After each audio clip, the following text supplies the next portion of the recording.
Bismillahirrahmanirrahim. Assalamualaikum. Good morning and welcome to a beautiful morning at home.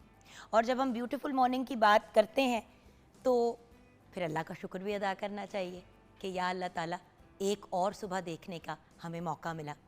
Honestly viewers, मैं अक्सर सोचती हूँ कि हमारी लाइफ में बहुत से अप्स एंड डाउन्स हैं, बहुत से प्रॉब्लम्स हैं, बहुत से ऐसे मसाइल हैं जो हमें कभी डिप्रेशन में ले जाते हैं, हमें दुखी कर देते हैं, हमें सैड कर देते हैं। लेकिन अगर बुरी चीज़ें आती हैं तो उसके साथ कितनी ज़्यादा प्यारी प्यारी चीज़ें भी हमारी लाइफ में आती हैं। मैं कुछ दिन पहले ही अपने हस्बैंड से बात करती, मैंने कहा फैसल, अल्लाह का जितना शुक्र अदा करे कम है। और उस वक्त एक्चुअली हमारी फैमिली में ही किसी की बीमारी का पता चला था और सब बहुत परेशान थे और घबराए हुए थे। तो जब मैंने फैसल से बात की तो मुझे कहते हैं व्हाट डू यू मीन।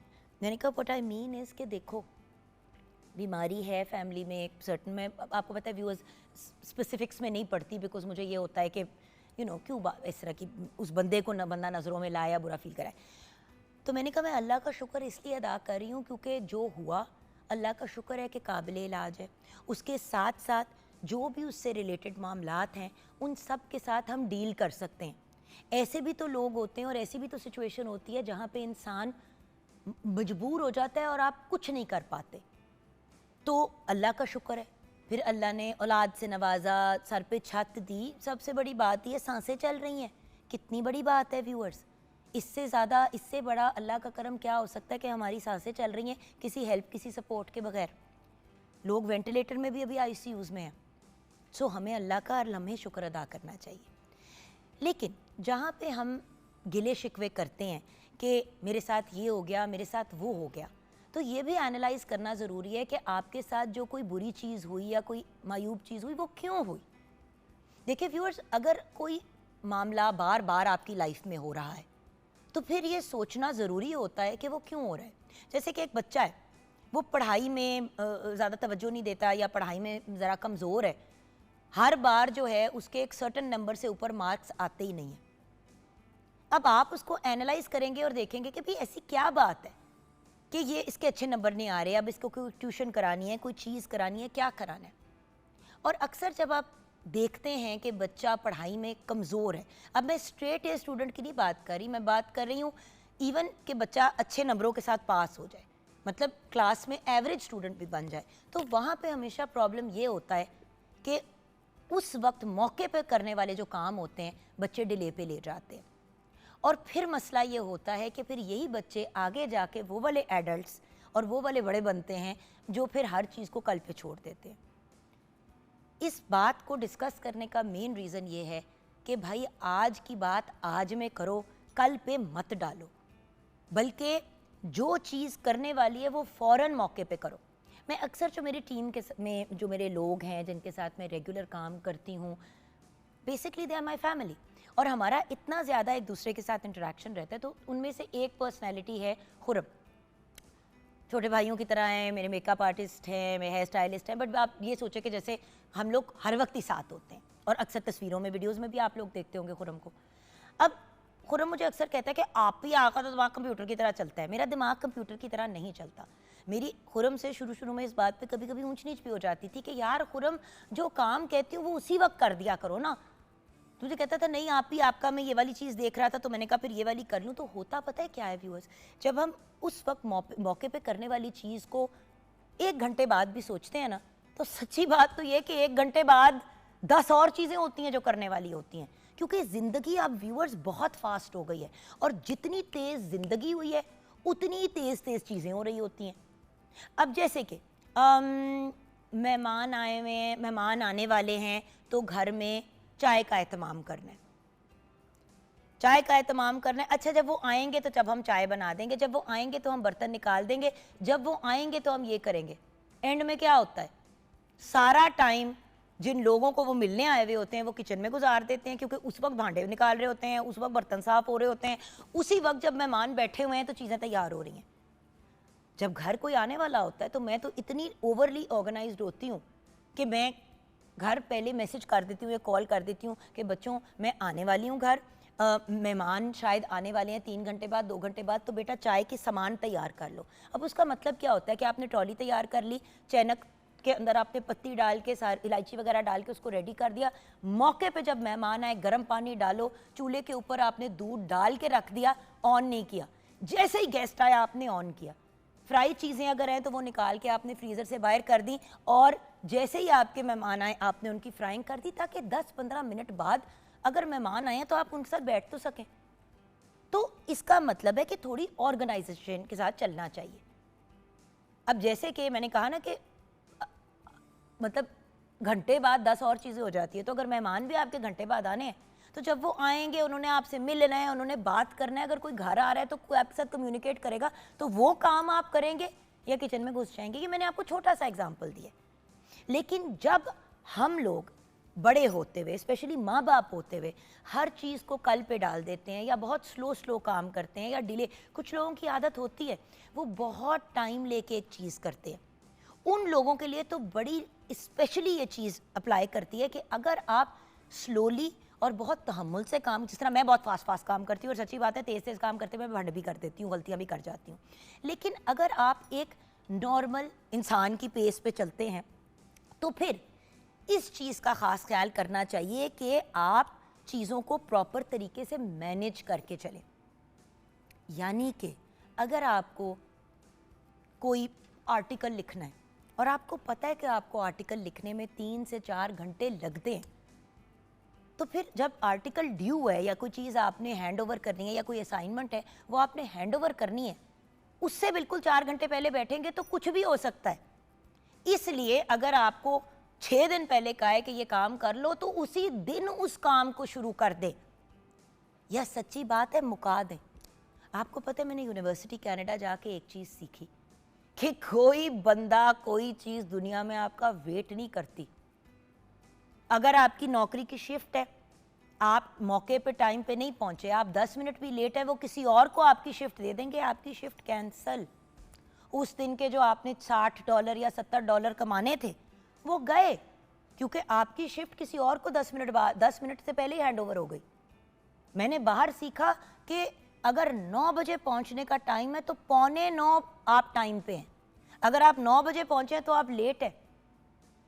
हम लोग क्या करते हैं, हमने अगर बच्चों को स्कूल छोड़ना है और स्कूल का फासला आधे घंटे का है घर से, तो हम 25 मिनट पहले निकलेंगे और फिर स्पीडें मारेंगे, गैर कानूनी चीज़ें करेंगे रोड पे और फिर नुकसान उठाएंगे। देखिए, पहले भी लोग एक दिन में सारे काम मुका लेते थे, आज भी बहुत से ऐसे लोग हैं जो मुका लेते हैं। मुझे बड़े लोग करते हैं आप कैसे मैनेज करती हैं? भाई मैं स्केड्यूल करती हूँ। मैं इस फ़ोन का एक्चुअली जो अच्छा इस्तेमाल या पॉजिटिव इस्तेमाल करती हूँ वो ये है कि मैं इसको यूज़ करती हूँ कैलेंडर में जाके स्केड्यूल करना।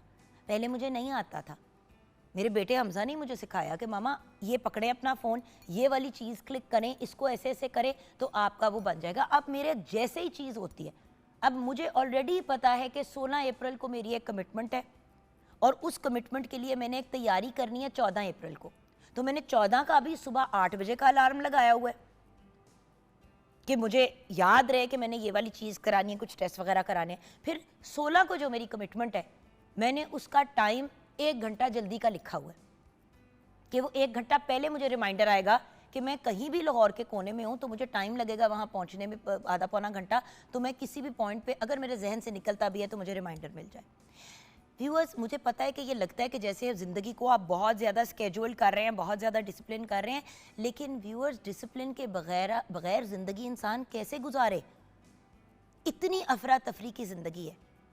आप बच्चों को देखें, छोटे बच्चे स्कूल का अलहदा पढ़ाई, स्कूल का होमवर्क अपनी जगह, उसके बाद बाकी हज़ार दीगर कमिटमेंट्स होती है। कोई बच्चा फुटबॉल खेलता है, कोई बच्चा स्विमिंग खेलता है, कोई बच्चा चेस सीख रहा है, कोई बच्चा जो है वो जिम्नास्टिक्स में, कोई डिबेटिंग सोसाइटी का हिस्सा है, कोई स्कूल की नात की टीम का हिस्सा है तो वो नात कॉम्पिटिशन्स में पढ़े। तो उन सब चीज़ों को साथ लेके चलना है।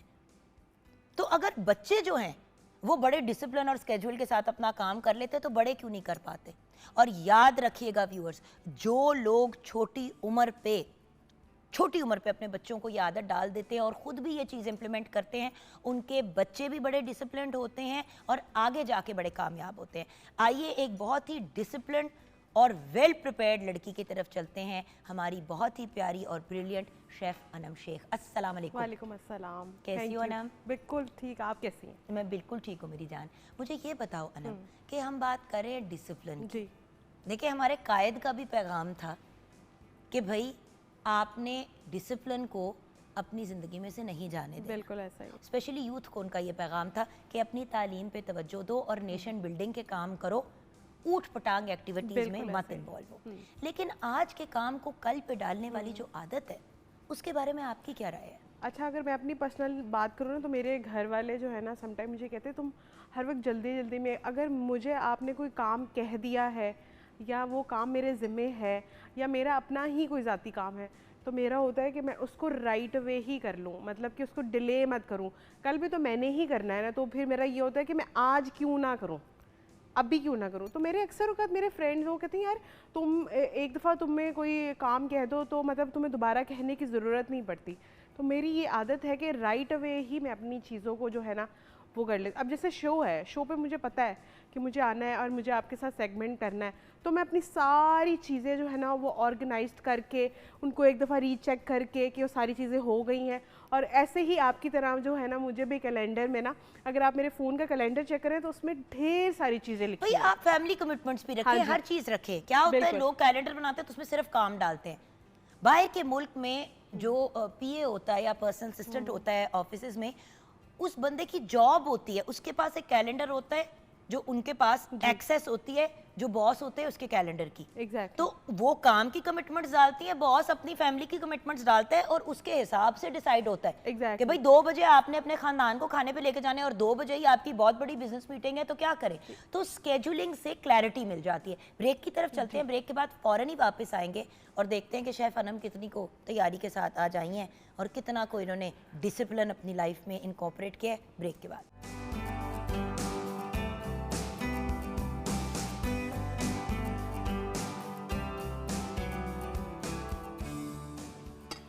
जी हाँ, welcome back from the break viewers. Anam बेचारी आज बहुत खुश है क्योंकि आज पहली दफ़ा मेरा एप्रन जो है वो मेरे कपड़ों के साथ मैच हो गया। वरना मेरे ये जो क्यूट से यार पैंडास बहुत क्यूट होते हैं। हाँ, होते तो है, लेकिन हम पाकिस्तान में उनको रख नहीं सकते बिकॉज ऑफ टेम्परेचर, और रखना भी नहीं चाहिए। रखना भी नहीं चाहिए, लेकिन फिर भी क्योंकि पाकिस्तान में बहुत ज़्यादा गर्मी होती है और वो बेचारे थोड़े ठंड वाले लोग हैं, तो फिर पहन तो सकते हैं ना पैंडों को। तो मैं कितना क्यूट सा हर रोज पैंडा बन जाती हूँ। आज तो मैं इतनी एक्साइटेड थी ये जोड़ा पहन के, मैंने कहा आज मेरा एप्रन मैच हो जाएगा। वरना हमेशा ना मुदस्सरा ग्रीन के ऊपर ये वाला पहन लेती हूँ और लोग कहते हैं क्या बन जाती हो। व्यूअर्स देखें, आई बी वेरी ऑनेस्ट, शेफ्स का क्योंकि एक्सपीरियंस होता है तो उनको अपने आप को मैनेज करना आता है। मैं जब किचन में आती हूँ तो मैं तो खुद एज अ स्टूडेंट आती हूँ सीखने के लिए, क्योंकि she is the professional, I am the student now. And क्योंकि ये कपड़े जो हैं जैसे हमें डिज़ाइनर्स वगैरह देते हैं रिटर्न बेसिस के ऊपर होते हैं, तो इस वजह से आप किसी की चीज़ को ख़राब करके नहीं वापस कर सकते। बिल्कुल ऐसा ही है। सो ये भी एक बड़ा इंपॉर्टेंट लर्निंग की चीज़ है। अच्छा, मुझे प्याज ब्राउन करने हैं जी। प्याज मैंने जो है, मैंने कहा कि इसमें टाइम बना क्या रही हो?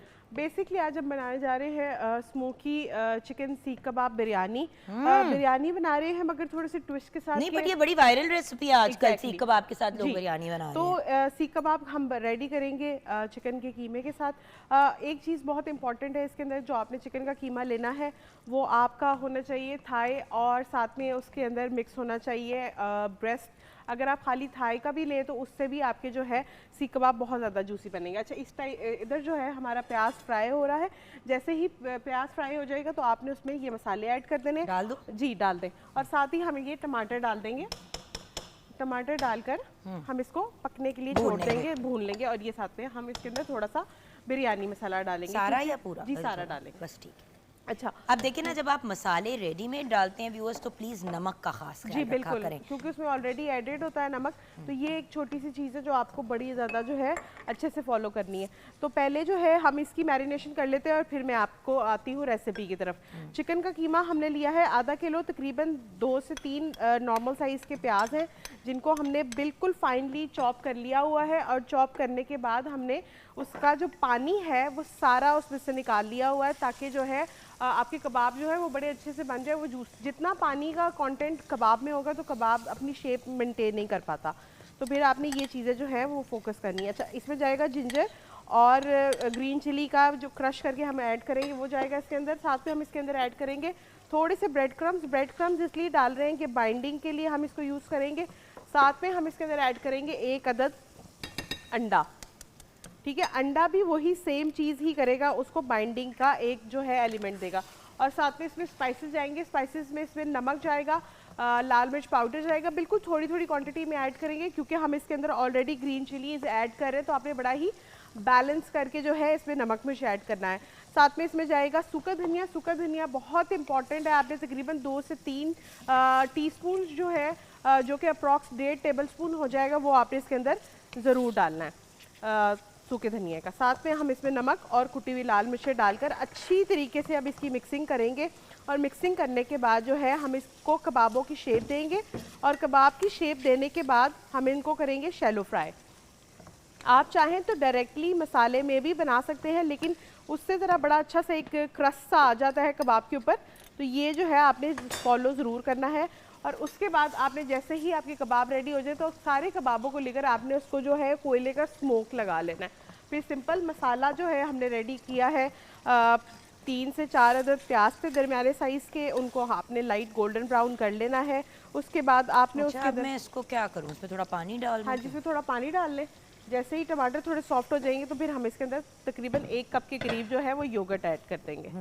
और योगर्ट ऐड करने के का बाद भी पानी होगा, इसलिए मैं जैसे ही ये टमाटर गल जाएंगे बिल्कुल, तो उसके बाद योगर्ट डालेंगे और फिर मजीद पानी आपको डालने की जरूरत भी नहीं पड़ेगी। अच्छा, एक चीज़ वो तो ऑब्वियसली जब मतलब अगर आपने ग्रेवी और इंक्रीज करनी है जी बिल्कुल, तो एक चीज़ बड़ी इंपॉर्टेंट है कि टमेटोज हम यूज़ करेंगे इसमें छिलके के बगैर। मैंने देखा आपने छिलका उतारा हुआ। छिलका उतारना बहुत ज़रूरी है क्योंकि जब आप अक्सर औक़ात बिरयानी खाते हैं तो उसमें आपको अलग अलग से जो है वो छिलके नज़र आ रहे होते हैं, तो ये चीज़ आपने इंपॉर्टेंट करनी है। और दूसरी चीज़, जब आपने अपने बुचर से कीमा करवा के लेके आना है तो उसके बाद आपने घर लाकर भी कीमे को अच्छी तरीके से जो है उसकी पेस्ट बनानी है। उसको बिल्कुल इतना फाइन करना है कि आप उसको जब हाथ लगाएं तो आपको ग्रेनी फील ना हो, आपको पेस्ट की तरह फील हो। ठीक है, जितना कीमा पेस्ट की फॉर्म में होगा उतने ही आपके स्मूथ कबाब जो है वो रेडी होंगे। बिल्कुल। और ये देखिए जी, मसाला जो है अच्छी तरीके से कबाबों का हो गया है रेडी। और अब मैं इसके कबाब बनाती जाऊंगी और इसको हम साथ साथ जो है वो शैलो फ्राई कर हमारा जी चूल्हा भी चल रहा है। बिल्कुल, तो 1 टेबलस्पून के जितने हम साइज़ के जो है वो कबाब रेडी करेंगे। आप चाहे तो अपने हिसाब से अप एंड डाउन भी कर सकते हैं। अगर आपको छोटे कबाब चाहिए तो आप छोटे बना लें, अगर आपको दरमियाने साइज़ के कबाब चाहिए तो आप दरमियाने साइज़ के जो है वो कबाब बना लें। तो अब यहाँ पे आपकी अपनी पर्सनल चॉइस है कि आपको कबाबों का साइज़ कितना चाहिए। तो जैसे ही ये फ्राई होते जाएंगे तो लास्ट में हम इसको जो है अच्छे तरीके से कर लेंगे, स्मोक कर लेंगे कोयले का, और आपके कबाब जो है वो ऑलमोस्ट हो जाएंगे रेडी। और दूसरी साइड पे हमारा मसाला रेडी हो रहा है। इसके बाद सिंपल हम क्या करेंगे कि अपने राइस की एक लेयर लगाएंगे मसाले की, और ये कबाब जो हमने फ्राई करके रखे हैं इसको भी मसाले में 1 से 2 मिनट कुक कर लेंगे ताकि बिकॉज़ ये बड़ा इससे बड़ा अच्छा सा फ्लेवर भी आ जाता है, अच्छा सा फ्लेवर आ जाता है उससे। तो ये आप और ये kebab masala by the way even with the biryani का वो you can have it by itself also naan रोटी के साथ। आप अगर ये बना के इसमें डाल के करें तो आपकी एक प्रॉपर, जिस तरह कभी कभी घर में रेडीमेड सीख कबाब होते हैं। अच्छा, हाँ, बिल्कुल सही एक और आपको टिप देती हूँ जो हम करते हैं घर में। अक्सर ऐसा होता है कि बारबेक्यू बनाया, बड़े एक्साइटेड हुए कि बड़ा मजे का बड़ा मजे का बनाते चले गए। अच्छा, अब जरूरत से ज्यादा बन गया और अब आपके पास इतने कबाब पड़े हुए हैं, सीख कबाब, या इतनी आपके पास चिकन टिक्का बोटी पड़ी है, आप ये सालन बनाएं, ग्रेवी बनाएं, तो उसके अंदर डालें, अगले दिन आपकी ब्रांड न्यू डिश तैयार होगी। बिल्कुल ऐसा ही और घर, और वो क्योंकि ऑलरेडी कोयले में के ऊपर बन चुके होंगे तो उसका बड़ा अच्छा सा स्मोकी फ्लेवर भी आ जाता है उसके अंदर। सो मैं हमेशा ये कहती हूँ कि इन चीज़ों को इस तरह भी आप इनकॉर्पोरेट कर सकते हैं। बिल्कुल। अब इस मसाले की क्या स्टेटस है? बस, और आप इसको 1 आध मिनट कुक करें और फिर आपने इसके अंदर से जो है 1 कप के करीब जो है योगर्ट आप बेशक ऐड कर दीजिएगा। मैं भी डालूंगी इसमें, ज़रा मैं थोड़ा सा और इसके मसाले को कुक कर और साथ में ही अब हम इसके अंदर ये साबुत गरम मसाले जो है वो ऐड कर देंगे। बिल्कुल ठीक है। साबुत गरम मसालों में सूखा धनिया है, और बे लीव्स है, और छोटी इलायची है, बड़ी इलायची है, दालचीनी है, साथ में लौंग है, और काली मिर्चें हैं, और ज़ीरा, शाही ज़ीरा हम इसके अंदर यूज़ कर रहे हैं। जो काला ज़ीरा होता है उससे बहुत अच्छा सा जो है वो फ्लेवर आता है। अच्छा, अब ये जो आपने ड्राई मसाले डाले हैं ना, अगर आपने घर में बस इसको एज अ सालन खाना है तो वो आप ना डालिएगा, हाँ जी, वो आप बेशक ना डालिएगा क्योंकि वो मोटे मोटे जब मुंह में आते हैं तो शायद जरा से बिल्कुल लोगों हाँ को, वो उसमें वैसे भी डलते भी नहीं है ना। हाँ, उसमें डलते भी नहीं है। बिल्कुल। अब ये देखिए कि कबाब जो है जुगन आपी ने टर्न किए है विदाउट लाइक बिल्कुल फ्रीली, कि उसमें टूटने का जो है वो बिल्कुल भी कोई डर नहीं है, बिकॉज ऑफ एक तो इसमें अंडा डला हुआ है, दूसरा इसमें ब्रेड क्रम्स भी है जो उसको जो है वो बैलेंस करेगा। तो ये आप कबाब जो है इस तरह बनाकर उनको फ्रीज़र में भी रख सकते हैं, ताकि जब आपका दिल करे तो आप उनको निकालें और बना लें। और हाफ टन भी कर सकते हाँ जी, हैं। यही मैं भी बताने लगी थी कि अगर आपको है तो थोड़ा सा बेशक हाफ डन करके रख दें, उससे क्या होता है कि कबाब को थोड़ी सी वो अपनी शेप जो है वो होल्ड कर लेता है, तो उसमें जब आपका दिल करे बेशक आप निकालें उनको, एयर फ्रायर करें या बेक करें, तो भी आपके कबाब जो है बड़े अच्छे से जो है वो कुक हो जाएंगे। अच्छा, तो अब दही सारी डालनी है। अब आपने नोटिस किया होगा व्यूअर्स कि मैंने थोड़ा सा जो ड्राई मसाला है उसको, मतलब जो खड़ा मोटा मोटा जो मसाला है, खड़ा मसाला जिसको हम कहते हैं, उसको भी मैंने वो कर दिया है, उसको थोड़ा सा फ्राई कर लिया। अब मुझे आप दही दे दें। जी बिल्कुल, थोड़ी सी डालेंगे, आधा कप के करीब हम इसके अंदर जो है वो दही है, आधा कप के करीब हम इसमें दही ऐड कर, ये देख लीजिए। बस बहुत बहुत। हाँ जी, ये लीजिए, ये मैं यहाँ और बस ये हमारा मसाला जो है ऑलमोस्ट रेडी हो गया। इस तरफ हमारे कबाब जो है वो रेडी हो गए। इसको हम सर्व करेंगे रायता और सैलेड के साथ।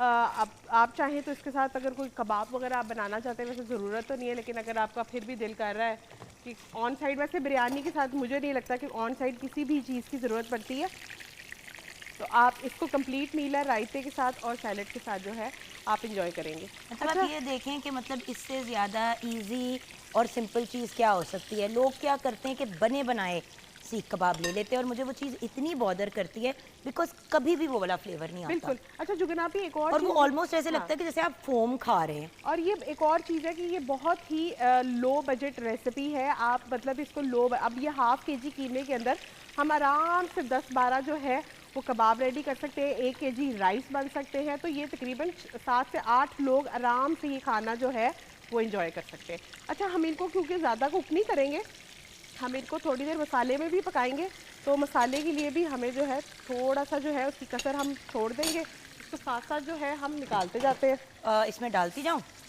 डालती नहीं, इसमें अभी निकालते हैं, अभी स्मोक लगे होगा फिर डालें। अपनी शेप जिन्होंने होल्ड कर लिया तो उनको बेशक डालते जाए। तो इस तरीके से जो है हमारे सारे कबाब और मसाला रेडी हो गया है। और बस अब लेयरिंग करेंगे। सबसे पहले राइस की लेयर लगाएंगे, फिर कबाब मसाले की लेयर लगाएंगे, और उसके बाद फिर हम इसके ऊपर हरा धनिया और हरी मिर्चें डालकर और थोड़े से लेमन स्लाइसेस डालकर हम इसको दम लगा देंगे। तकरीबन 20 से 25 मिनट का दम लगाएंगे, क्योंकि चावल जो है हमने 80% जो है वो गला के रखे हुए हैं, और 20% जो है इसमें कसर छोड़ दी है, जो कि दम की आंच में जो है आराम से हो जाएगी। बिल्कुल। You see guys, it's just a matter of making your own life easier. बिल्कुल। मतलब इतना कॉम्प्लिकेटेड नहीं है खाना बनाना और खानों को वो करना। यू जस्ट हैव टू थोड़ा सा अपने आप को डिसिप्लिन के साथ लेके चलना है। अब आप देखें कि बातें करते करते ही हम लोगों ने अपनी, अब आप समझिए ऑलमोस्ट हमारी तकरीबन काम ख़त्म हो गया है।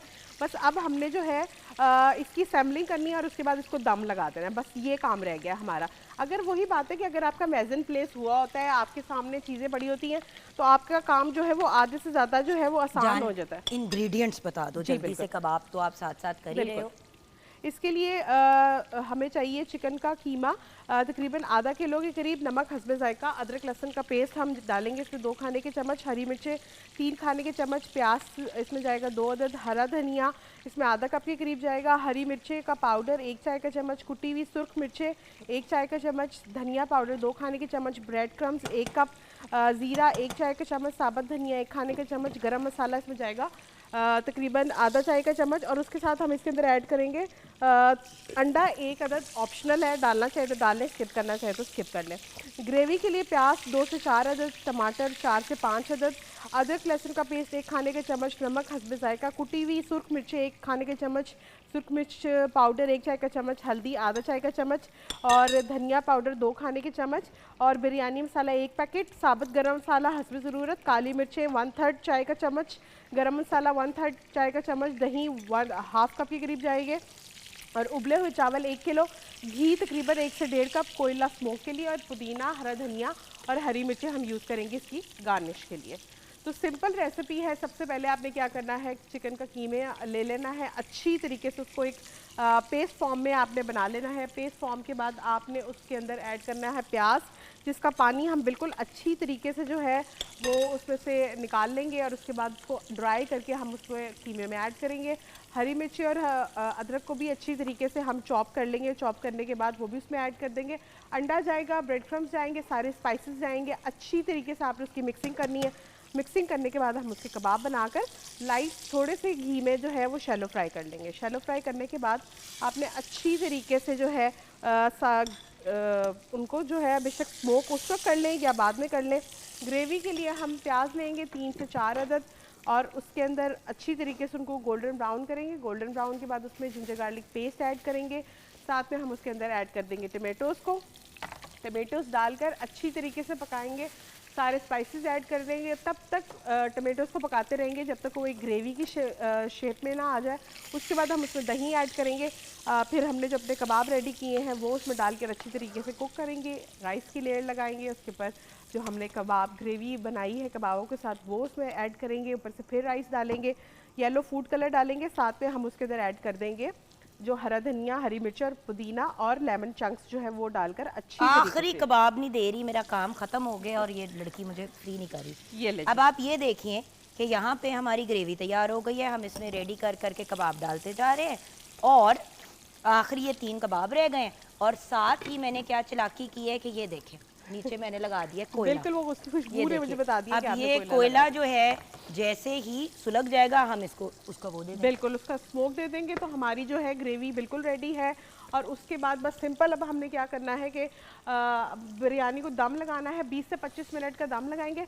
और थोड़ी सी क्योंकि 1.5 कप ऑयल हमने इसलिए लिया है 1 kg के हिसाब से घी का, ताकि जो है हमारे राइस जो है वो बिल्कुल ड्राई है और वो उस ऑयल को जो है कम्प्लीटली सोक कर लेंगे। वो उसके हिसाब से 1 kg के हिसाब से बिल्कुल परफेक्ट है। साथ में इसको सर्व करेंगे ज़ीरा रायता और सैलेड के साथ। अब आप देखिए ना, मतलब इससे ज़्यादा क्या आसान काम करें। बिल्कुल मतलब आपसे लिटरली व्यूअर्स बातें करते करते विदिन 15 मिनट्स हमने आपको तैयार कर दिया है उसकी ग्रेवी। अब चावल ही सिर्फ ये क्यों मैंने बंद किया भाई। अच्छा अब बस चावल की आपने लेयरिंग करनी है और मसाला उसमें डालना है और उसके बाद आपने उसको दम लगा देना है। मतलब अब हम फ्री हैं। अब बाकी काम जो है रिमेनिंग चूल्हे का ही है। तो अब हमने क्या करना है कि ये देखिए अब हम सिर्फ इसका वेट कर रहे हैं कोयले का। कोयले थोड़ा सा हो जाएगा और वो बिल्कुल ऑलमोस्ट हो ही गया है। आपने अब इसको किस चीज़ के ऊपर, मुझे अगर फॉइल पेपर या कोई चीज़ मिल जाए जिसके ऊपर मैं इसको रख दूँ। मैं रख देती हूँ अभी, रख दे थोड़ा सा ये और हाँ ये अभी होएगा। थोड़ा सा और हम इसको लिटरली आपके सामने जो है वो स्टीम देंगे। वो कहते हैं ना उसकी वो देंगे, स्मोक देंगे। तो आपकी इस पूरी की पूरी डिश के अंदर जो है वो फ्लेवर आ जाएगा। बल्कि इसको बंद ना कर दो, बंद कर दे। हाँ जी, क्योंकि हमारी ग्रेवी जो है वो तो बेसिकली तैयार हो गई। हाँ जी, मतलब कि ये इस वक्त बिल्कुल 100% रेडी है। बस इसमें थोड़ा सा जो है हम काली मिर्च और गरम मसाला ऐड करेंगे लास्ट मोमेंट पे और उसके बाद हम इसको स्मोक लगा देंगे। और स्मोक लगाएंगे भी इसी के ही ऑयल के साथ। हमें अलग से ऑयल डालने की ज़रूरत नहीं क्योंकि ऑलरेडी उसमें ऑयल है। तो हम उसको बस स्मोक करेंगे और स्मोक करने के बाद दम लगा देंगे। अब आप देखें ना हमारा कोयला बेसिकली तो डन हो गया। हाँ, तो हम कर लेते हैं। हम कर लेते हैं। हम अभी इनको इधर ऑन एयर ही दिखाएंगे कि हम क्या कर रहे हैं। अब मुझे एक चम्मच दे दो बस, चाय का, वो टेबल स्पून टाइप। ये आपका हो गया। ये मैंने रखा। मैंने आपको हमेशा व्यूअर्स एक ही बात समझाई है कि do not under any circumstances directly नहीं कोयला आपने रखा। बिल्कुल ठीक है। ये आ गया आपका कोयला। ठीक है। ये मतलब इससे ज़्यादा आसान काम क्या है। ये आपने इसका ऑयल पकड़ा, इसके ऊपर डाला और ये ले बंद कर दिया। अब हम जा रहे हैं ब्रेक की तरफ।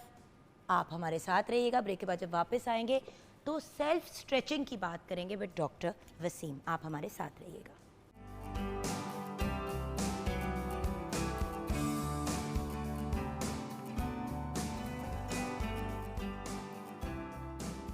Welcome back. जैसे कि आप जानते हैं हमारी कोशिश यही होती है कि हम आपके साथ वो बात करें जो आपके लिए यूज़फुल हो और आपकी ज़िंदगी को आसान करे। तो आज स्ट्रेचिंग की मैंने बात करनी है। अब आप कहेंगे स्ट्रेचिंग एक्सरसाइज की बात करें, एक्सरसाइज की फॉर्म्स की बात करें। नहीं, हम बहुत बड़ी गलती करते हैं आजकल। सबसे ज़्यादा इंजरीज़ जब हम बात करते हैं स्पोर्ट्स इंजरीज़ की, अदरवाइज़ तो लोग एक्सरसाइज करते करते अपने आप को कोई बहुत मेजर नुकसान कर देते हैं और कभी कभी 6-6 महीने के लिए बिस्तरे में पड़ जाते हैं। जैसे कि आपसे वादा किया था, आपके मेरे हम सब के फेवरेट डॉक्टर वसीम जावेद हमारे साथ है, फिजियोथेरेपिस्ट हैं, वेस्टर्न मेडिकल एक्यूपंक्चर में एक्सपर्ट है, बॉडी एडजस्टमेंट एक्सपर्ट है। मैंने अपनी आंखों से वो लोग देखे हुए हैं जिनकी बॉडी टेढ़ी हो गई थी, जिस रीढ़ की हड्डी ऐसी हो गई थी, ऐसी नहीं टेढ़ी, और इन्होंने उनकी भी रीढ़ की हड्डी सीधी की है through osteopathy, body adjustment and इनकी pain management skills through advance machinery का कोई मुकाबला नहीं है इस मुल्क में। सो अस्सलाम वालेकुम डॉक्टर वसीम। वालेकुम अस्सलाम। डॉक्टर साहब, सबसे पहले तो मुझे अव्वल तो आपको पता है कि कॉन्स्टेंटली मैं आपको कॉल कर रही होती कि जी इसको देख लें, उसको देख लें, आए दिन कोई ना कोई मसला पड़ा हुआ होता है। तो सबसे पहले स्ट्रेचिंग पे मैं क्यों बात कर रही हूँ, मैंने तो अपनी दास्तान थोड़ी सुना दी, लेकिन आप इसके बारे में बहुत ज़ोर से बात करना चाह रहे थे, वाई? रीज़न इज़ कि नॉर्मली हमारे मसल्स जो है ना वो टाइटनेस में जब चले जाते हैं, लोगों के पेन आना शुरू हो जाती है उनके मसल्स में, तो लोग मसल रिलैक्स करने के लिए कई दफ़ा एक्सरसाइजेज डायरेक्टली शुरू कर देते हैं कि एक्सरसाइजेज से बेहतरी आ जाएगी। लेकिन एक एलिमेंट फ्लेक्सिबिलिटी का बहुत अहम है, जिसमें मसल को लूज़ करना बहुत ज़रूरी होता है, वार्म अप करने के लिए, कूल डाउन करने के लिए। इवन प्रॉब्लम्स में जब आप कोई भी एक्टिविटी कर रहे हैं, स्टेयर्स ज़्यादा चल ली, वॉक ज़्यादा कर ली, या आपने कोई स्पोर्ट्स की एक्टिविटी ज़्यादा कर ली, ओल्ड एज में आपकी मसल्स टाइट होना शुरू हो जाते हैं, आपने उसको लूज़ ना किया है, तो फिर उन मसल्स के टूटने के चांस बढ़ जाते हैं उस पॉइंट पे जहाँ मसल बोन पे अटैच हो रहा होता है।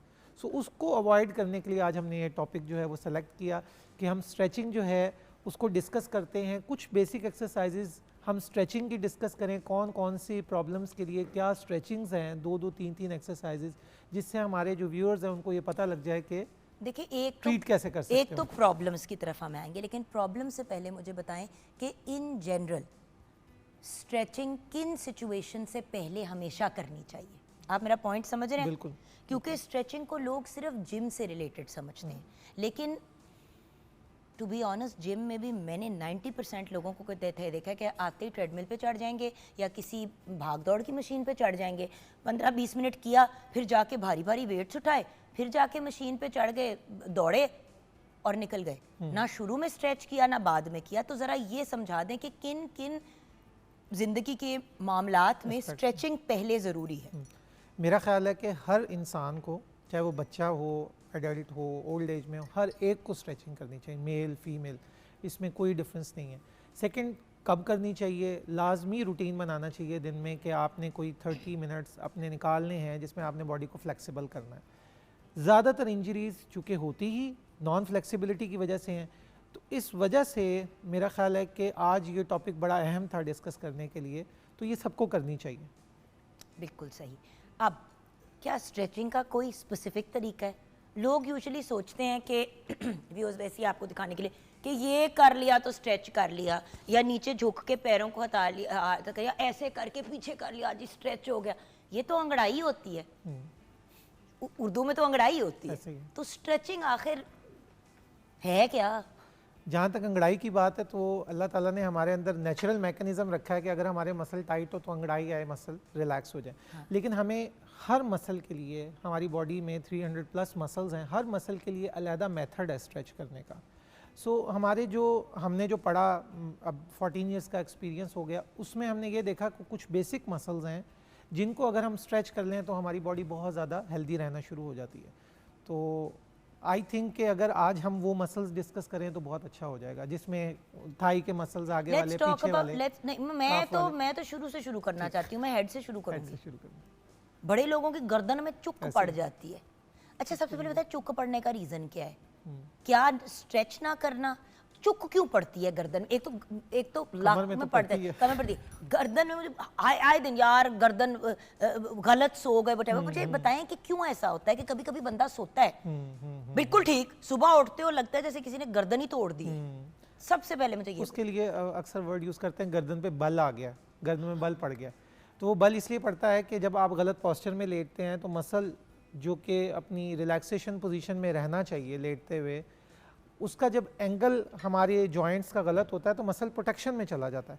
जैसे ही वो प्रोटेक्शन में जाता है यानी कि वो मसल सारी रात अकड़ान में रहता है, उसको स्ट्रेस रहता है। नॉर्मली होता क्या, जब हम सोते हैं तो हमारा स्ट्रेस कम हो जाता है, लेकिन उस गलत एंगल में रहने की वजह से हमारा मसल टाइटनेस में रहता है कंटिन्यूसली, पूरा का पूरा रीजन हमारा अकड़ जाता है, जिससे गर्दन यहाँ एक जगह पे जाके फंस जाती है, हिला नहीं सकते, हिलाते भी हैं तो दर्द आता है। आपने अक्सर देखा होगा काम पे लोग आए हुए हैं और पीछे मुड़ के पूरा घूम के देख रहे हैं, तो उसके लिए जो है स्पेसिफिक मसल्स हैं, अगर उनको स्ट्रेच कर लिया जाए तो ये जिसे आप चुप कह रहे हैं बल पड़ता है, वो बल जो है वो बहुत बेहतर हो जाता है, बहुत अच्छे रिकवरी उससे आ जाती है। क्योंकि हम अभी अगले पार्ट में फिजिकली दिखाएंगे, मैं कुछ वैसे ही सवालों के पॉइंट ऑफ व्यू ताकि व्यूअर्स को अंडरस्टैंड करे कि कितना सीरियस है। स्ट्रेच ना करने की वजह से आपने सबसे बुरी इंजरी क्या देखी है जिसका आपने इलाज किया? ज़रा वो वाला, ऑब्वियसली केस स्टडी की नाम नहीं लेंगे, लेकिन वो ज़रा हमारे साथ। उसमें सबसे अहम जो प्रॉब्लम है वो गर्दन का है। हमारे पास अक्सर क्लिनिकल सेटअप्स पे पेशेंट्स आते हैं जिनकी गर्दन फंसी हुई है। क्यों? क्योंकि उन्होंने वाटर इनटेक नहीं किया अच्छा, मसल जो है वो सूखना शुरू जैसे हो जाते हैं ना, वैसे टाइटनेस में चले जाते हैं। स्ट्रेस है ब्रेन में बहुत ज़्यादा, उसकी वजह से ब्रेन बहुत ज़्यादा करंट्स भेजता है नर्व्स के थ्रू, मसल फिर टाइटनेस में चला जाता है या मसल गलत एंगल पे रहे। अब मैंने जो बहुत कॉमन इंजरी देखी, नंबर 1 वो नेक के मसल्स हैं, दूसरा बाइसेप। मेरे पास कल एक पेशेंट आया हुआ था कि डॉक्टर साहब मैं बाइक चलाता हूँ, अब आपको पता है बाइक राइडर्स, अब तो फीमेल्स भी बहुत ज़्यादा बाइक्स जो है वो राइड करना शुरू हो गए हैं। उसमें होता यह है कि ज़्यादा देर झटके पड़ने की वजह से ना बाइसेप हमारा एक मसल होता है बाजू के अंदर, वो टाइट हो जाता है। जैसे ये टाइट होता है पूरे बाजू में ऐसे दर्द जाता है जैसे बाजू काम करना छोड़ गया।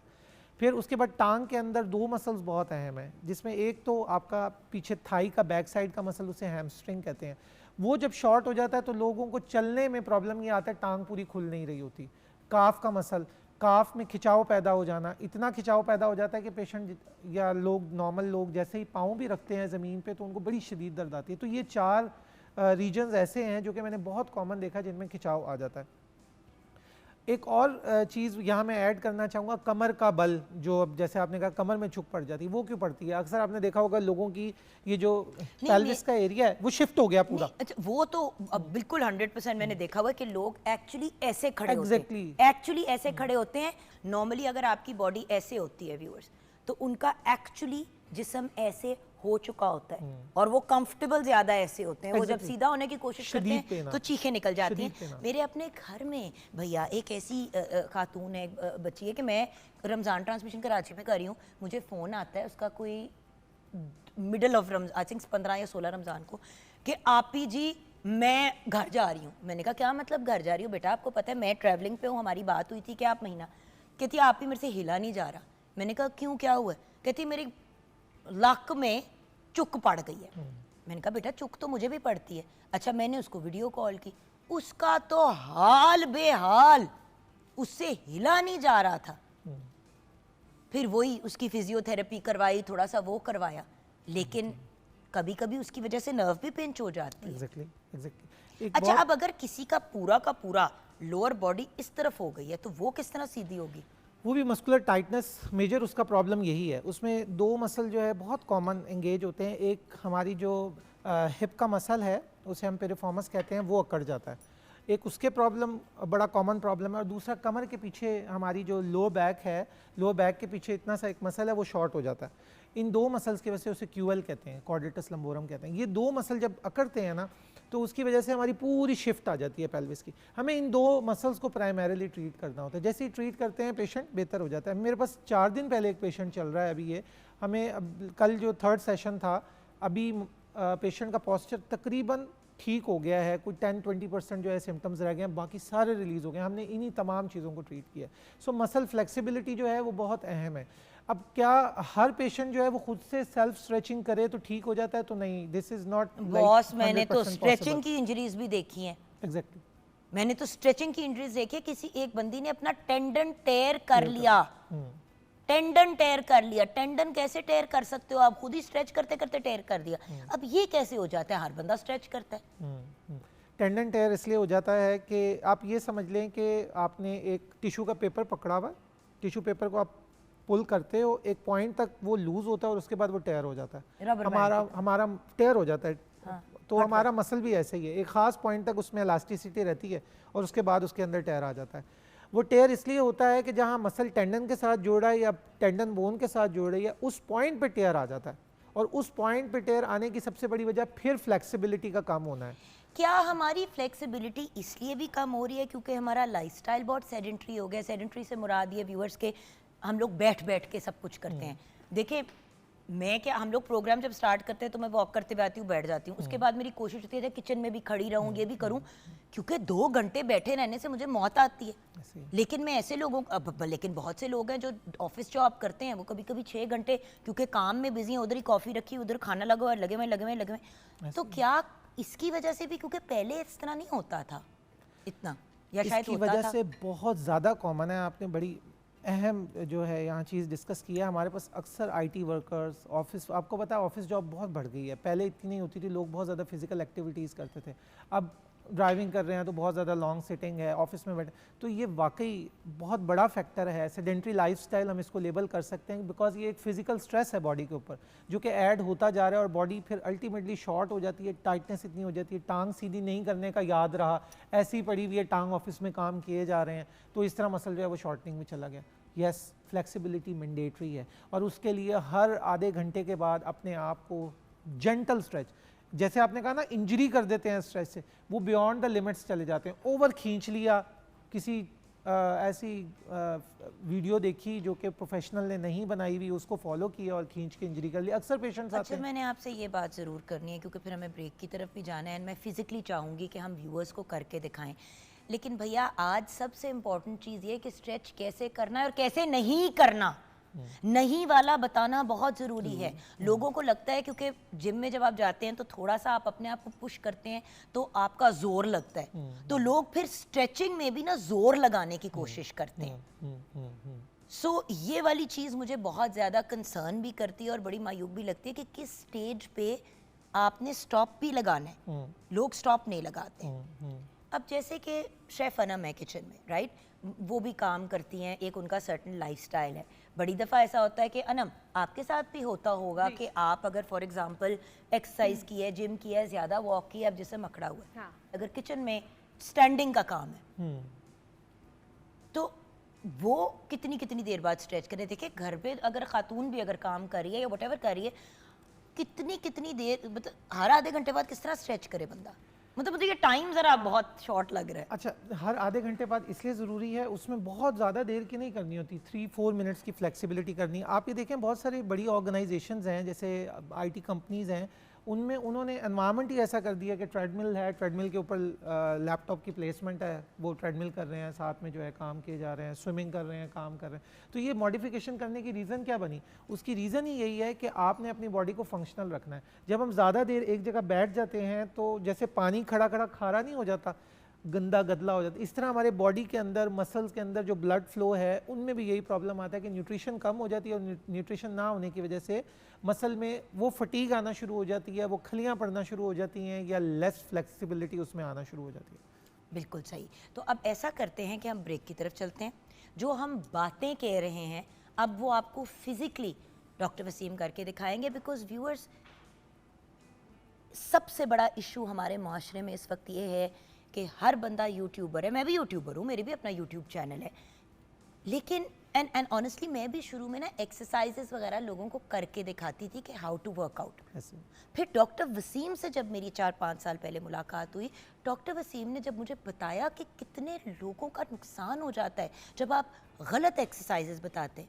व्यूअर्स, अब मैं अपने साइज़ पे जो एक्सरसाइजेस कर सकती हूँ शायद मेरे से 30 किलो या 40 किलो ज़्यादा वज़न वाले बंदी वो ना कर पाए। शायद उसके क्योंकि मेरे 3 सिज़ेरियन हो चुके हैं, मेरी एक्सरसाइजेज मुख्तलिफ हैं, शायद उसकी डिलीवरी के बाद उसके पेट के मसल्स जो हैं वो सैग कर गए हैं और उसकी वजह से उसकी पूरी बॉडी पे जोर पड़ रहा है। तो आप जैसे कि यूट्यूब पे बैठ के डॉक्टर की तरह लोगों को मशवरे नहीं दे सकते, देने भी नहीं चाहिए अगर आप मेडिकल प्रोफेशनल नहीं है और आपका उस फील्ड से एक्सपीरियंस नहीं है। देखिए डर्मेटोलॉजिस्ट का कोई काम नहीं है कि वो फिजियोथेरेपी बताए, फिजियोथेरेपिस्ट का कोई काम नहीं है कि वो बताए कि दिल के हार्ट सर्जरी कैसी होती है। तो हर बंदा अपना काम करे। यूट्यूबर से भी मेरी रिक्वेस्ट है अपने आप को इंक्लूड करते हुए कि उस चीज़ पे बात करें जिसके बारे में जानते हैं। अगर आपका 100% एक्सपीरियंस नहीं है, प्रोफेशनली है, don't do it, don't do it. अपना नुकसान तो नहीं करेंगे, हज़ारों की बदवाएं अपने आप लेंगे उसके कॉन्सिक्वेंस में। ब्रेक के बाद डॉक्टर वसीम हमें एग्जैक्टली बताएंगे सेल्फ स्ट्रेचिंग, खुद हम अपने आप को कैसे स्ट्रेच कर सकते हैं, कौन सी चीज़ कितनी देर बाद करनी है, जिस्म के डिफरेंट हिस्से। देखते रहिएगा।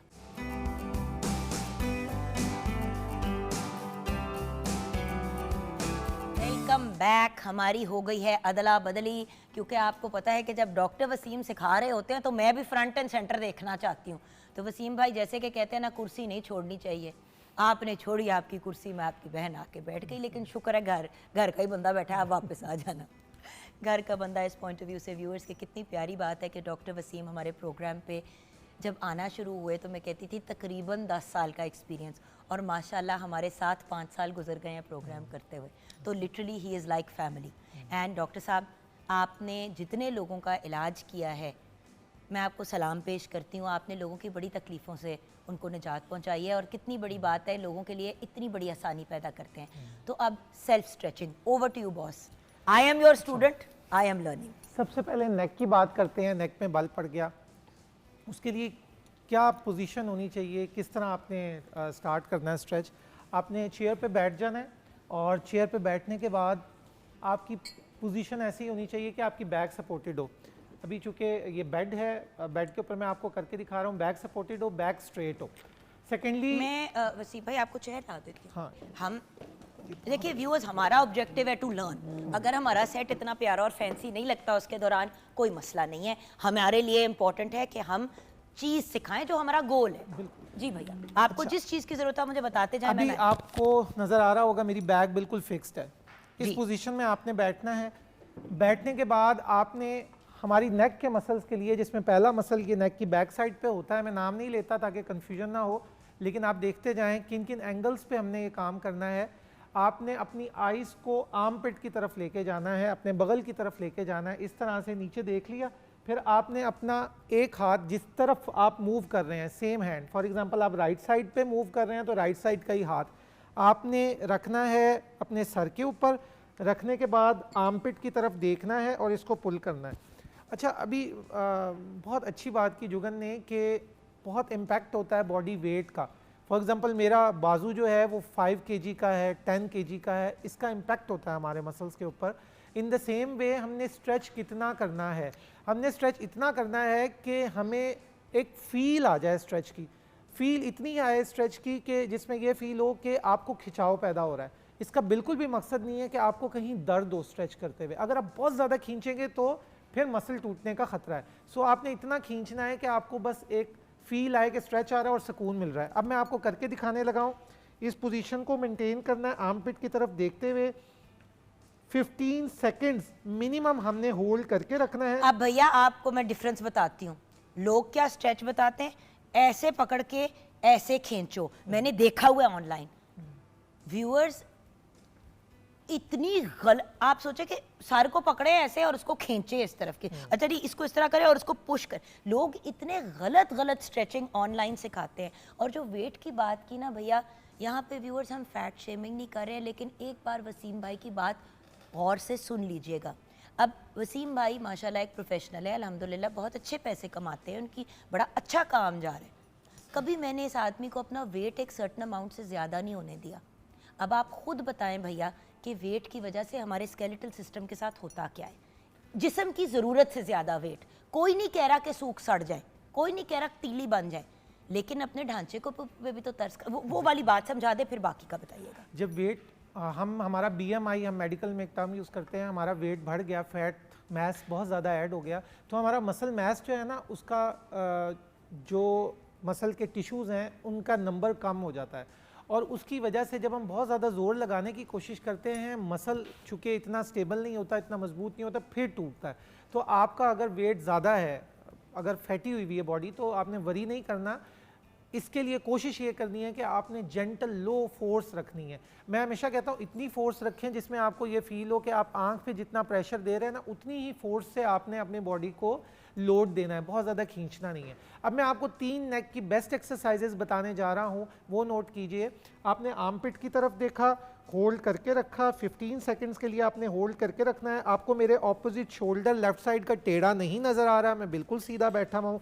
Hold it for 15 seconds. इसको दिन में आपने 3 दफ़ा करना है। सेकंड एक्सरसाइज ये है कि आपने अपने ईयर को अगर शोल्डर की तरफ लेके जाना है दूसरी एक्सरसाइज के लिए, तो मेरा शोल्डर देखिएगा, मैं अपने शोल्डर को गलत एंगल पे नहीं लेके जा रहा, मैं बिल्कुल स्ट्रेट बैठा हुआ हूँ। मैं अपनी नेक को साइडवेज लेके जा रहा हूँ। साइडवेज ले जाने के साथ मैं उसी तरह सर पे होल्ड करता हूँ और आराम से पुल करता हूँ। आपको कहीं भी नज़र नहीं आ रहा होगा कि मैंने अपने सर को खींचा हुआ है जोर का, मैं बिल्कुल लाइट फोर्स दे रहा हूँ, होल्ड कर रहा हूँ 15 सेकंड्स के लिए। ये आपके लिए दूसरी एक्सरसाइज अच्छा, मैं अब एक हॉरर स्टोरी इसी से रिलेटेड आपको बताऊं। One of my best friends, वो पाकिस्तान में ना कुछ बाहर से ट्रेनर्स आए हुए थे एट वन पॉइंट लाहौर में, और बड़े हाई फाई ना लोगों ने बुलाए हुए थे। अच्छा खैर, वो जाती थी करने के लिए एक्सरसाइज। कोई 8वें या 9वें दिन जिम जाने के वो स्ट्रेच करी थी। अब ये बंदा बाहर से आया हुआ था ट्रेन करने के लिए, आई थिंक केनिया से और समथिंग लाइक दैट। वो स्ट्रेच कर रही थी तो उसने कहा no no you are stretching wrong. वो कहती है मुझे क्लियरली याद है कि उसने जब मुझे सब बताया ना तो उसने खुद हाथ रखा और उसने प्रेशर दिया। कहती है चुगन मुझे टक की आवाज़ आई है। मैंने गर्दन ऐसे की, टक की आवाज़ है, says oh your muscles have released और व्हाटएवर, को उसने इस तरह की बात की। कहती है मैं घर जब तक पहुंची हूँ मेरी चीखें निकल गई और उसको सर्वाइकल का इशू हो गया। मतलब कि स्ट्रेचिंग आपको खुद ही करनी चाहिए या किसी प्रॉपर ट्रेंड बंदे से करनी चाहिए। अब पता नहीं उस बंदे ने उसको क्या किया और बाद में वो टोटल मुकर गया। कहता है नहीं आपने, you must have slept wrong. वो कहती है मैं आपके पास से एक्सरसाइज करके जब तक घर पहुंची हूँ उस 20 मिनट के अंदर मेरी चीखें निकल गई थी और उसके बाद दर्द बढ़ता ही गया और उसकी गर्दन ये थी, ऐसे लगता था कान में इन्फेक्शन हुई हुई है इसलिए उसका सर लटका हुआ। वो सीधी कर ही नहीं सक रही थी। 3 महीने तक उसकी गर्दन नहीं सीधी हुई। 3 महीने भैया। ये क्या था? मेरे ख्याल में फोर्स ज़्यादा फिर लगाई है। Problem is with the force. आपने बॉडी को हमेशा जेंटल हैंडल करना है, कहीं भी ओवर फोर्स नहीं लगानी। जहाँ हम एग्रेसिव बॉडी पे इम्पैक्ट डालते हैं ना तो फिर बॉडी रिस्पॉन्स भी उसी तरह से देती है। पेन, अब हम हमेशा बात करते हैं पेन एक प्रोटेक्शन है, एक अलार्म है। जैसे स्मोक यहाँ आया, फायर अलार्म ऑन हो गया ना, इन द सेम वे हमारी पेन भी एक अलार्म है और हमें बताती है कि बचा लो। आप जब ज़्यादा फोर्स लगाएंगे बॉडी का अलार्म ऑन हो जाएगा और हर बंदे का एक थ्रेशोल्ड, एक बर्दाश्त है। जैसे ही वो उस बर्दाश्त से ज़्यादा जोर लगाएगा तो इंजरी हो जाएगी। इंजरी को अवॉइड करना है। थर्ड नेक्स्ट एक्सरसाइज नेक के लिए क्विकली आपने क्या करना है, आपने दीवार के कॉर्नर पे देखना है इन दिस वे कि आप नेक रोटेट कर चुके हैं, आपकी आईज़ एक कॉर्नर को देख रही हैं, आपका पोस्चर बिल्कुल स्ट्रेट है, आपके आर्म्स बिल्कुल रिलैक्स्ड हैं। इसको आपने होल्ड करना है 15 सेकंड्स के लिए। ये अब स्ट्रेच जो है ना ये आगे वाले मसल का है। सो मैंने आपको 3 डायरेक्शन में फ्रंट, मिडल और बैक तीनों के स्ट्रेचेस बताए हैं। अब हम चलते हैं बाजू के ऊपर। बाइसेप का जैसे मैंने कहा था, फोर आर्म के ऊपर लोगों को आमतौर पे खिंचाव पैदा हो जाता है, बाजू में दर्द आ रहा है। उसके लिए आपने सीधा बिल्कुल स्ट्रेट बैठे, बाजू आप पीछे की तरफ लेके जाएंगे, कमर बिल्कुल सीधी रखेंगे और अपनी रिस्ट को पीछे की तरफ ओपन करेंगे, यानी कि हाथ वापस लेके आएंगे। आपको बड़ी क्लियर नज़र आ रही होगी the way I am doing it. इसको होल्ड करना है in the same way. 15 second का रूल रखें कि 15 सेकंड्स के लिए होल्ड करना है और आराम से छोड़ देना है। बाइसेप के बाद नेक्स्ट एक्सरसाइज टांग के ऊपर आ जाते हैं। हैमस्ट्रिंग जो है ना बहुत लोगों का टाइट होता है और उनकी टांगों में दर्द जा रहा होता है। अब इसके लिए मैं लेट के आपको करके दिखाना चाहूँगा बिकॉज ये सबसे ईजी सेफेस्ट मेथड है कि इससे इंजरी भी नहीं होगी और आप सेफ भी रहते हैं। इसके लिए आपने करना क्या है, आपने सीधा लेट जाना है आराम से। सीधा लेटने के बाद आपने अपनी लेग को आराम से लिफ्ट कर लेना है और अपने हाथों से इसको होल्ड कर लेना है। नेक के नीचे बेशक पिलो रख लें, कोई प्रॉब्लम नहीं है, और फुट को अपने आराम से ऊपर की तरफ लेके जाना है। आप देख रहे होंगे मैं बहुत स्लो कर रहा हूँ भैया जी, आगे जाए और आराम से यहाँ पे रखता हूँ जी, बिल्कुल ठीक, ये ठीक है, बिल्कुल ठीक। आराम से आपने ऊपर लेके जाना है और इसको होल्ड करना है फॉर 15 सेकेंड्स। अभी मेरे हैमस्ट्रिंग यानी कि थाई के बैक साइड के मसल पे स्ट्रेच आ रहा है। जब मैं इस एक्सरसाइज को कर लूँगा कंप्लीट तो ये मसल रिलैक्स हो जाएगा। एंड मैं आपको ये 100% श्योर बता रहा हूँ, ये आपने 3 दफ़ा किया तो अभी अगर ये वाली रेंज है आपको जो नज़र आ रही है, ये रेंज यहाँ तक पहुँच जाएगी। क्यों? क्योंकि आपने फ्लेक्सिबिलिटी अचीव कर ली है। सीरियसली? एग्जैक्टली। इवन अगर आप 60-70, वैसे मैं क्यों ये सवाल पूछ रही हूँ, मैं 2-3 ऐसी खवातीन को व्यूअर्स फॉलो करती हूँ इंस्टाग्राम के ऊपर, भैया वो 65 इयर्स की औरत मेरे से कई गुना ज़्यादा फिजिकली फिट, और मतलब अगर आप चेहरा देखें तो आप कहेंगे कि 40 साल की खातून है। मतलब उम्र चोर बंदा 5 साल होता है, 10 साल होता है, वो औरतें 25-25, 30-30 साल उम्र चोर हैं। और व्यूअर्स वो ग्रैंड मदर्स हैं, नानियाँ दादियाँ हैं, और वो भाग दौड़ ऐसे रही होती हैं जैसे कोई 20-21 साल की बच्ची भी नहीं भाग दौड़ पाती। ऐसा है, आपको पता है, आप भी देखते होंगे। बिल्कुल बिल्कुल। और जो एक्सरसाइज वॉल पुलाटेस की आजकल बड़ा वो ऐड चल रहा होता है, इसका चल रहा होता है, उसका चल रहा होता है। जो खातून उसकी बात करती है वो 70 साल की है ऑलमोस्ट। अब मैं आपको इंटरेस्टिंग बात बताऊं कि रिसर्च कहती है कि जो लोग रोज़ाना एक्सरसाइज करते हैं वो अपनी लाइफ में 10 इयर्स ऐड कर रहे हैं अपनी लाइफ के, हेल्दी लाइफ के, और जो लोग नहीं करते वो अपनी लाइफ के 10 इयर्स बैड हेल्थ की तरफ लेके जा रहे हैं। लास्ट एक्सरसाइज जो बैक के लिए बहुत अहम है, जो कि सबको करनी चाहिए, वो हमारे बैक के ये वाले मसल्स हैं। इसके लिए आपने क्या करना है कि आपने ये पोजीशन मेरी देख रहे होंगे, cat and cow. Cat and cow, exactly. इस पोजीशन पे आ जाना है, नी के बल बैठ जाना है और अपने आर्म्स को बिल्कुल स्ट्रेट करना है इस तरह से कि आप बिल्कुल बॉडी को लूज छोड़ दें।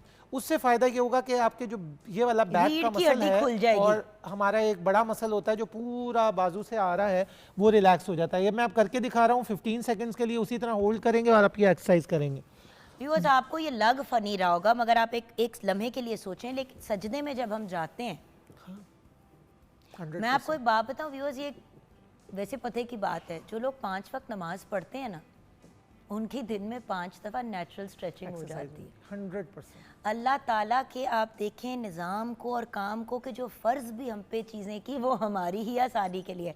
रोज़े फ़र्ज़ किए तो आप देखें, अब हर कोई इंटरमिटेंट फास्टिंग कर रहा है, तो आपको तो ऑलरेडी अल्लाह मियाँ ने 1 महीना दिया डिटॉक्स का, आपने उसकी बर्बादी फेरी, वो आपकी मर्ज़ी है। लेकिन रब ने तो आपको एवरी ईयर 1 महीने का रीहॉल दिया जिसमें आप अपने सिस्टम को रिफ्रेश कर सकते हैं।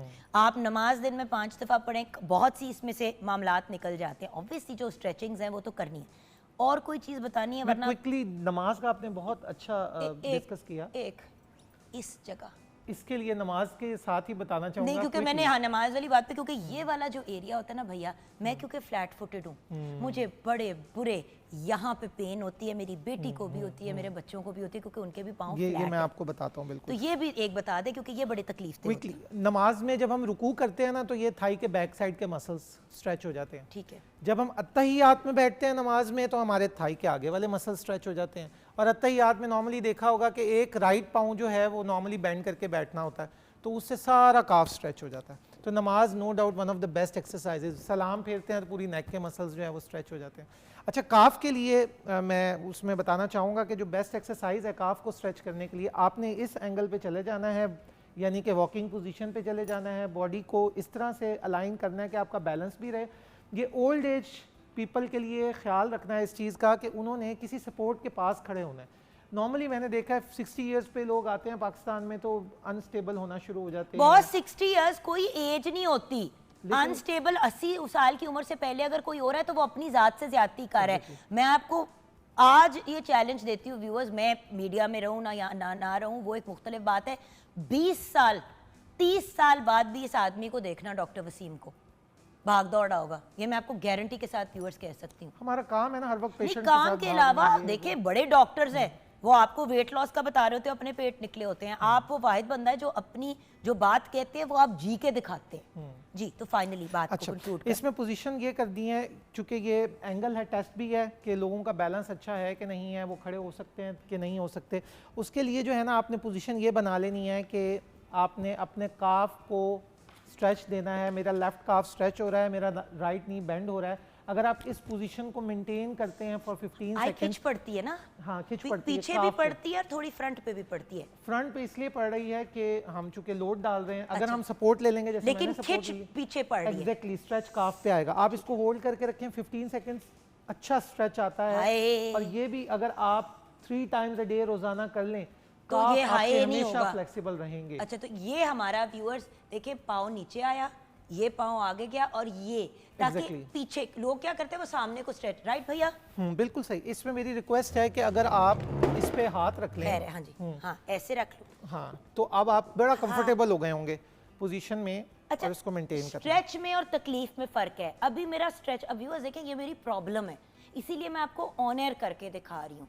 और अच्छा, मैं पता है क्या करती थी भैया, मैं ये करती थी, ये देखिए व्यूअर्स, मैं ज़रा देखिए अपनी गरारे को ज़रा संभालूँ, मैं ऐसे करके करती थी, मैं अपने पाँव ऊपर करके करती थी, तो उससे थोड़ी रिलीफ मिलती थी। लेकिन जो आप बता रहे हैं अभी, जैसे मैंने किया है, तो मेरा ऐसे लगता है जैसे एकदम से ना किसी ने ऐसे पकड़ा हुआ था और वो खुल गया, यानी कि मैं गलत स्ट्रेच कर रही थी। तो भैया एंड में आप हमारे व्यूअर्स को क्या पैगाम देना चाहेंगे? मैं ये कहना चाहूँगा आप सबको कि बच्चों से लेके एडल्ट्स सारे लोग अपनी फैमिली में बेशक ग्रुप एक्सरसाइजेज जो है वो किया करें, लाजमी बहुत ज़रूरी है ग्रुप एक्सरसाइजेज, जिसमें आप रोज़ाना अर्ली मॉर्निंग या सोने से पहले एटलीस्ट 30 मिनट्स के लिए बॉडी की फ्लेक्सिबिलिटी पे काम करें। हमने जो आज एक्सरसाइजेज आपसे शेयर की हैं, अगर वो ज़िम्मेदारी से आप डेली अपनी लाइफ में ऐड कर देंगे तो आई होप इंशाल्लाह आपकी लाइफ, हेल्थ, हर चीज़ बहुत अच्छी हो जाएगी और अच्छी हेल्दी बॉडी होगी तो सब कुछ अच्छा रहेगा। Thank you. बिल्कुल सही। और व्यूअर्स, जिस मिशन पे डॉक्टर वसीम है, उस मिशन का हिस्सा मैं भी कोशिश करती हूँ बनूँ लोगों को, हम इसीलिए ऑन एयर व्यूअर्स गाइडेंस देते हैं। मैं आपको एक बात बताऊँ व्यूअर्स, इनको चैनल पे आने का कोई फ़ायदा नहीं है, इनके पास ऑलरेडी अल्हम्दुलिल्लाह ज़रूरत से ज़्यादा पेशेंट्स हैं और इन्होंने अब और लोगों को ट्रेन करना शुरू किया ताकि वो उस लोड को उठा पाए। इनको कोई इसका फाइनेंशियल बेनिफिट नहीं है, ये आदमी सिर्फ इसलिए आता है ताकि जिन लोगों तक ये खुद फिज़िकली नहीं पहुंच सकते उनको कम से कम अवेयरनेस दें। तो अगर एक इंसान ने अपनी लाइफ का मिशन बनाया हमारे लिए आसानी पैदा करने का, तो हमें भी फिर थोड़ी सी उनकी बात सुन लेनी चाहिए। थैंक यू सो मच भैया। हम जाएंगे छोटी सी ब्रेक की तरफ। ब्रेक के बाद जब वापस आएंगे तो जहाँ हमने अपनी बॉडी को एम्पावर करने की बात की, वहाँ पे हम ख़वातीन को एम्पावर करने की बात करेंगे, स्पेशली गाँव देहातों में। होता ही है कि हम हमेशा बात करते हैं शहरों की ख़वातीन की, हमारे गांव देहात में भी तो बहुत सी, बल्कि ज़्यादा तादाद है ख़वातीन की। उनको कैसे एम्पावर करें, ब्रेक के बाद बात करेंगे।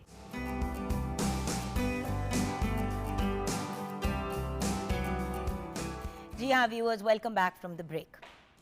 व्यूअर्स, जैसे कि आपसे मैंने ब्रेक से पहले वादा किया था, आज हम उन ख़वातीन से रिलेटेड बात करेंगे जो अनफॉर्चुनेटली अक्सर इग्नोर्ड रह जाती हैं जब हम बात करते हैं फ़ीमेल एम्पावरमेंट की। फ़ीमेल एम्पावरमेंट की बात कौन करता है? वो ख़वातीन जो शहरों में रहती हैं, जो थोड़ी सी अफ्लुएंट होती हैं। अच्छा, फिर जब वो लोगों की मदद करने की बात करते हैं तो बात भी शहरों की ही ख़वातीन की मदद करने की हो रही होती है। लेकिन वो बच्चियाँ क्या करें, वो ख़वातीन क्या करें जो गाँव देहात में रह रही हैं और उनको कहीं गुना ज़्यादा एम्पावरमेंट की ज़रूरत है। अब मैं ये नहीं कह रही कि जो हो रहा है वो गलत है, जो हो रहा है वो बहुत अच्छा हो रहा है, लेकिन उसमें एडिशन बहुत ज़रूरी है हमारे गांव देहातों की ख़वातीन की। तो आज प्लीज़ ये जो बात मैं करने जा रही हूँ, हमारे साथ एक बहुत ही ब्रिलियंट, खुद भी एक एम्पावर्ड खातून है, ख़वातीन को भी एम्पावर करती हैं। इन्होंने रूरल सिंध में अपने फिलंथ्रॉपिक काम से, अपनी CSR एक्टिविटीज़ के थ्रू, मतलब तालीम के पॉइंट ऑफ व्यू से, ख़वातीन की तरक्की के पॉइंट ऑफ व्यू से, कम्युनिटी बिल्डिंग कि आपस में मर्द और औरत अगर साथ रहते हैं तो दुश्मनों की तरह नहीं रहना ज़रूरी, एक मोहब्बत, प्यार और रिगार्ड के साथ भी रह सकते हैं। पुरानी ट्रेडिशंस को थोड़ा सा चेंज भी करना पड़ता है और इन्होंने इसमें एक बहुत बड़ा रोल अदा किया है। इस वक्त telecom foundation, federal ministry of IT and telecom के ज़रिए इंतज़ाम इदारा जो है, उसमें आप as vice president HR administration and social welfare के तौर पे अपनी खिदमत सर अंजाम दे रही हैं। मैं बात कर रही हूँ अबाउट द वेरी ब्रिलियंट आतिफ़ा एहसान। अस्सलाम वालेकुम आतिफ़ा। वालेकुम अस्सलाम। मसला ये है कि आप जैसे लोग जब आते हैं तो आपने इतना कुछ किया होता है कि उसको जब हम छोटा करने की कोशिश करते हैं तो बहुत मुश्किल हो जाती है। Thank you Jugan. सबसे पहले आतिफ़ा जी, जो मेरा आपसे सवाल है, देखिए ख़वातीन की हम एम्पावरमेंट की जब बात करते हैं तो कोई भी इंसान जब इस तरफ आता है तो उसके पीछे कोई रीज़न ज़रूर होता है। बिल्कुल। तो आपका इस तरफ रुझान क्यों और कैसे हुआ, उसके बाद मैं उनकी बात करूँगी जिनकी आपने मदद की। जुगन, आपने अभी स्टार्ट ही बड़ा खूबसूरत लिया है और बड़ी प्यारी आपने बातें की हैं सारी। स्टार्ट जो लिया मैंने वो जब मैं इंटीरियर सिंध में थी और मैं एक ऑयल कंपनी है उनके साथ एसोसिएटेड थी। तो आई वाज देयर इन ढेरकी। अब ढेरकी वो इंटीरियर सिंध का इलाका है जिसका नाम भी लोगों ने शायद ज़्यादा नहीं सुना हुआ, घोटकी के पास होता है ये। तो वहाँ पे यू वोंट बिलीव कि वहाँ औरत इतनी सप्रेस्ड है। मेरी जान, मैं लड़काना गई हुई हूँ और अभी की बात नहीं कर रही, ऑलमोस्ट 15-16 साल पहले की बात कर रही हूँ। और वहाँ पे मेहताब राश्दी साहिबा का एक बहुत बड़ा उनका एक घर है, बड़ा खूबसूरत। बिल्कुल। हम तो वहाँ ड्रामा शूट करने के लिए गए थे मैम, मैं तो वहाँ पे हम ठहरे हुए थे। अब ऑब्वियसली 4-5-6 दिन होते हैं, बंदा पागल होने वाला हो जाता है। हमने कहा यार हमने कहीं बाहर निकलना है। उन्होंने कहा बाहर नहीं जा सकते। अच्छा, हम लड़ झगड़ के गाड़ी में कुछ 2-3 आर्टिस्ट, मेकअप आर्टिस्ट घुस के चले गए। जान, आप गाड़ी से नहीं उतर सकते थे क्योंकि वहाँ पे कोई खातून नजर ही नहीं आ रही थी चलती फिरती। तो उनका छोटा सा एक बाजार था। अब तो खैर लड़काना माशाल्लाह बड़ा डेवलप हो गया, बड़ा खूबसूरत हो गया। लेकिन उस वक्त लड़काना ऐसा ही था कि जब मैंने कहा मैं लड़काना चाहती हूँ, लोगों ने कहा ओ किथे। तो मतलब मेरी अम्मी घबराई हुई थी जब मैं वहाँ गई थी, एंड जब मैं वहाँ गई मैं हैरान थी। और ये unfortunately it's not only about one particular province. अगर मैं बात करूँ, आपने जैसे भी खुद बात की, रूरल एरियाज़ में ये प्रॉब्लम है, बहुत प्रॉब्लम है। और मैं मतलब थोड़ा सा एक चीज़ इधर ऐड करना चाहूँगी कि when we talk about empowerment, women empowerment, normally जहन में ये आता है कि हम फाइनेंशियल एम्पावरमेंट की बात करें, whereas empowerment itself includes many aspects. सिर्फ एक फाइनेंशियल तो एक एस्पेक्ट है ना। जान, पता है हमारे मुल्क में तो अब अगर शहर में एम्पावरमेंट की बात करो तो पता नहीं क्यों लोगों ने इसको ट्रांसलेट कर लिया है कि हमने जितने कम कपड़े पहनने हम पहने, हमने जितनी बदज़बान अल्फाज में एक दूसरे से बात करनी है करें।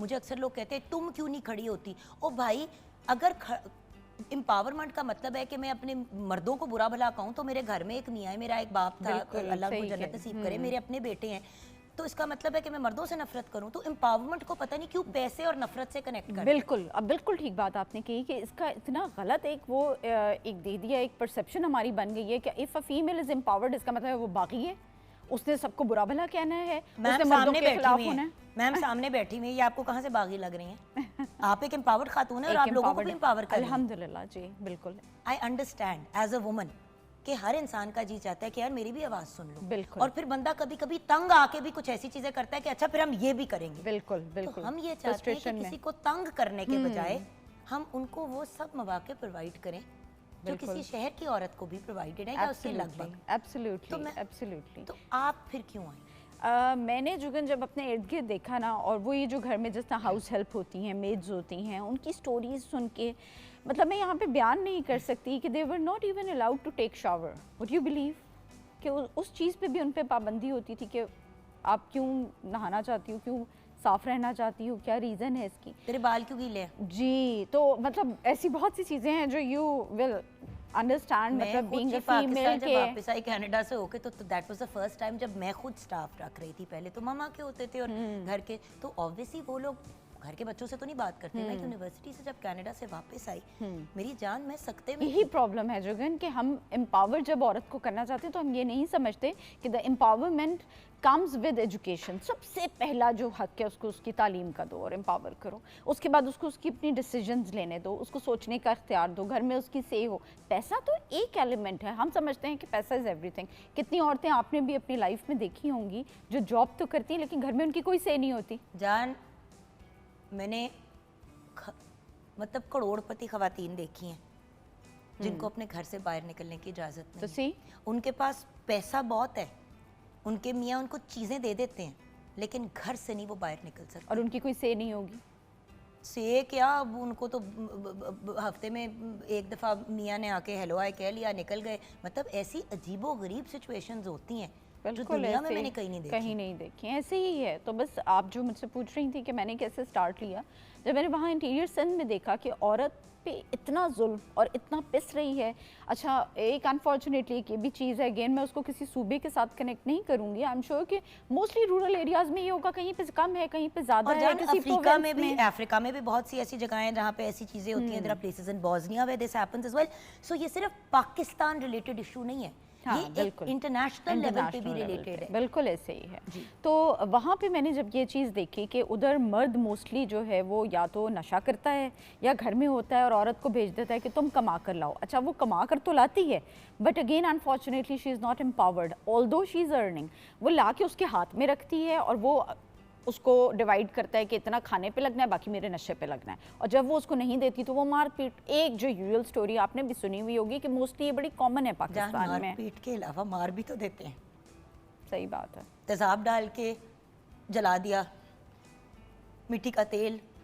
मेरे लिए ना ये मेरी जान एक बहुत सोर पॉइंट है, बिकॉज मैं हमेशा अपने मियाँ को एक बात कहती हूँ कि मैं टीवी पे बैठ के तो ये सारी बातें कर लेती हूँ, लेकिन मैं फिजिकली जाके किसी को नहीं प्रोटेक्ट कर पाती। हाँ, चाहे 4, 6, 8 वो बच्चियाँ जो मेरे डायरेक्ट कांटेक्ट में आई, बट उन लोगों का सोच के मेरा दिल जलता है। मैं आपको बता नहीं सकती हूँ मेरी जान, एक बच्ची की शादी की हमने पूरी तैयारी, पूरा एहतमाम किया। मेरे घर में काम करती थी, मेरा एक रूल है कि जो बच्ची मेरे पास काम करती है, जब वो अपने अगले घर जाए तो एटलीस्ट उसके पेरेंट्स पे ये बर्डन ना पड़े।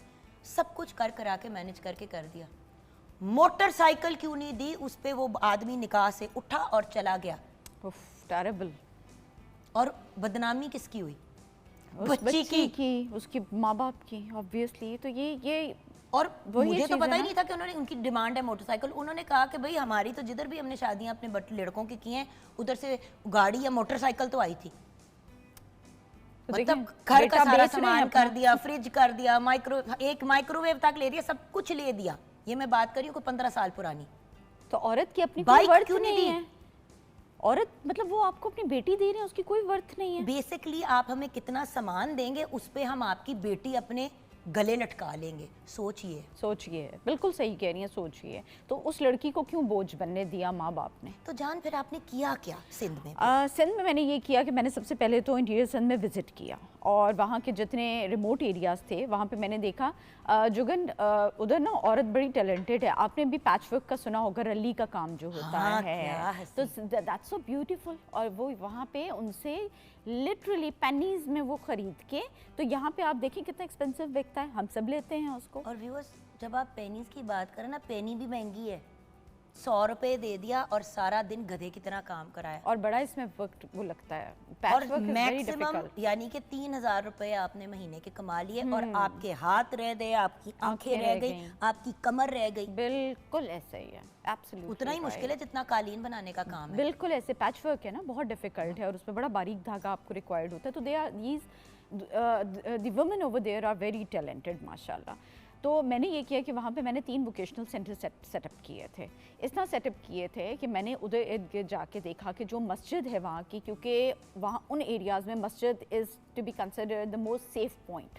वो बड़ा सिक्योर इलाका जहाँ पे हस्बैंड्स और भाई भी अपनी बहनों को या फीमेल्स को अलाउ कर देती हैं, या कोई एक उनके उधर एरिया होता है जिसमें एक सेंट्रल इलाका ज्यादातर होता है। मसाजिद जी। में आप तो अल्लाह का शुक्र है इन गांव देहात में जगह बने होते जगह हैं कि बनी किसी ने होती अगर हैं, एतकाफ जी में बैठना है या आगे जी जाके बिल्कुल। whatever, हाँ। तो इमाम ख़वातीन। साहब जो थे वो फॉर्चुनेटली उन तमाम इलाकों की ही वाज वेरी रिस्पेक्टेड, और उनकी अपनी वाइफ भी माशाल्लाह काफ़ी वो अच्छी और उसका कनेक्टेड थी विद फीमेल्स। तो मैंने वहीं पे जाके मशीन सेटअप करवाई, उधर ही जाके मैंने सारा ये दिया, और 3 वोकेशनल सेंटर्स, और वहाँ पे फीमेल मैं घर घर गई थी। And that was a very difficult task for me, लेकिन मैं करती रमज़ान में थी उस वक्त। आपको पता है ईमान का लेवल ही कहीं और पहुंचा हुआ होता है। तो मैं उन दिनों में जाके ख़वातीन से जाके मिलती थी, घरों में उनका काम देखती थी, और फिर उनको एक वो जगह देती कि ख़ुद अपना आप बनाएं, और मार्केट में उनको कनेक्ट करा दिया था। और वहाँ उन लोगों से ये बात कर ली थी जो शॉपकीपर्स थे कि इस रेट से कम पे आप नहीं लेंगे। ख़वातीन को भी थोड़ा सा अवेयरनेस दी थी कि ये काम शहरों में अगर ये आपसे 500 में ले रहे हैं ना फॉर एग्जांपल, तो वहाँ ये हमें 3000 का बेचते हैं।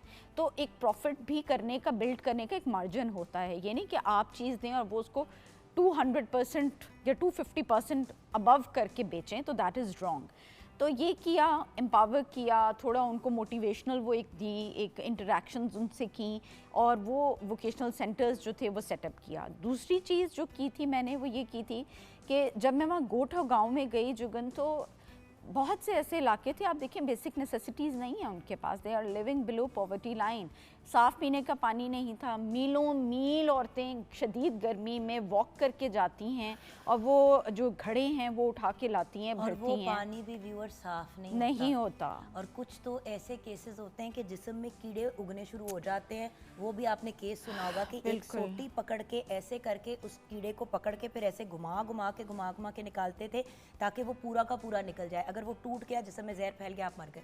आपका तो जो एक्सपोजर भी ज़ाहिर है मेरे से ज़्यादा जान, ही ये होगा। भी सिंध की ही स्टोरी है। जी, जी, ये भी ऐसे ही इंटीरियर है। सिंध की स्टोरी जी। कि एक ऐसा इलाका है क्योंकि वहाँ पे पानी नहीं मिलता, तो जिधर से वो पानी लेके आते हैं उस पानी में कुछ ऐसा था कि जिस्म में सूंडियां और कीड़े उगने तो शुरू। देखिए ना बीमारियां गंदे पानी से कितनी फैलती हैं। लेकिन जान, अगेन Hepatitis अवेयरनेस की। नहीं है कि वो पानी डायरेक्ट नहीं पीना, उबाल के पीना, उबाल ये के भी नहीं पीना पता है, नहीं पता, क्योंकि एजुकेशन वही हम फिर बेसिक नेसेसिटीज की तरफ आ कि जाते यार हैं। 6 घंटे बाद पानी अगर उठा के, या सुबह गए हो पानी लेने के लिए, रात को फिर पानी लेके घड़ा आए हो, अब उबाले कौन? लोग बिल्कुल। प्यासे मर रहे हैं, वो फौरन पानी पियेंगे। बिल्कुल, इतनी गर्मी है, वो पानी उबलने के बाद ठंडा किस वक्त होगा? एग्जैक्टली। ना आपके पास कोई इस तरह की चीज़ें भी नहीं। तो ये सारा कुछ जो है ना, देखिए हम जब विमेन को, औरत को एम्पावर करने की बात करते हैं तो वी नीड टू अंडरस्टैंड कि उनको पहले बेसिक नेसेसिटीज़ दें, बेसिक फैसिलिटीज़ दें, which includes water, which includes electricity. बिजली नहीं होती वहाँ पे, 50 सेंटीग्रेड इमेजिन। तो फिर आपने वो भी मैनेज किया? मैंने सोलर पैनल्स लगवाए थे, 70 हाउसेस को बिजली फराहम की थी सोलर पैनल्स सदके दे के। जाऊं मैं आपके। 3 गाँव में जो है वो पानी के पाइप्स बिछाए थे, वो जो दूर जाती थी औरतें, वो फिर एक अच्छा, अब हम चीज़- यहाँ पे ब्रेक लेंगे। जी। ब्रेक के बाद जब वापस आएंगे तो मैं अब आपसे फॉलो अप जानना चाहती हूँ कि अब वहाँ पे क्या सिचुएशन है, जो आपने सिस्टम बनाया, क्या वो अभी भी चल रहा है, और क्या आपने उसके ऊपर, मतलब उसकी स्टेटस क्या है, and then what are you doing now. ठीक है, ये हम जानेंगे एक छोटी सी ब्रेक के बाद।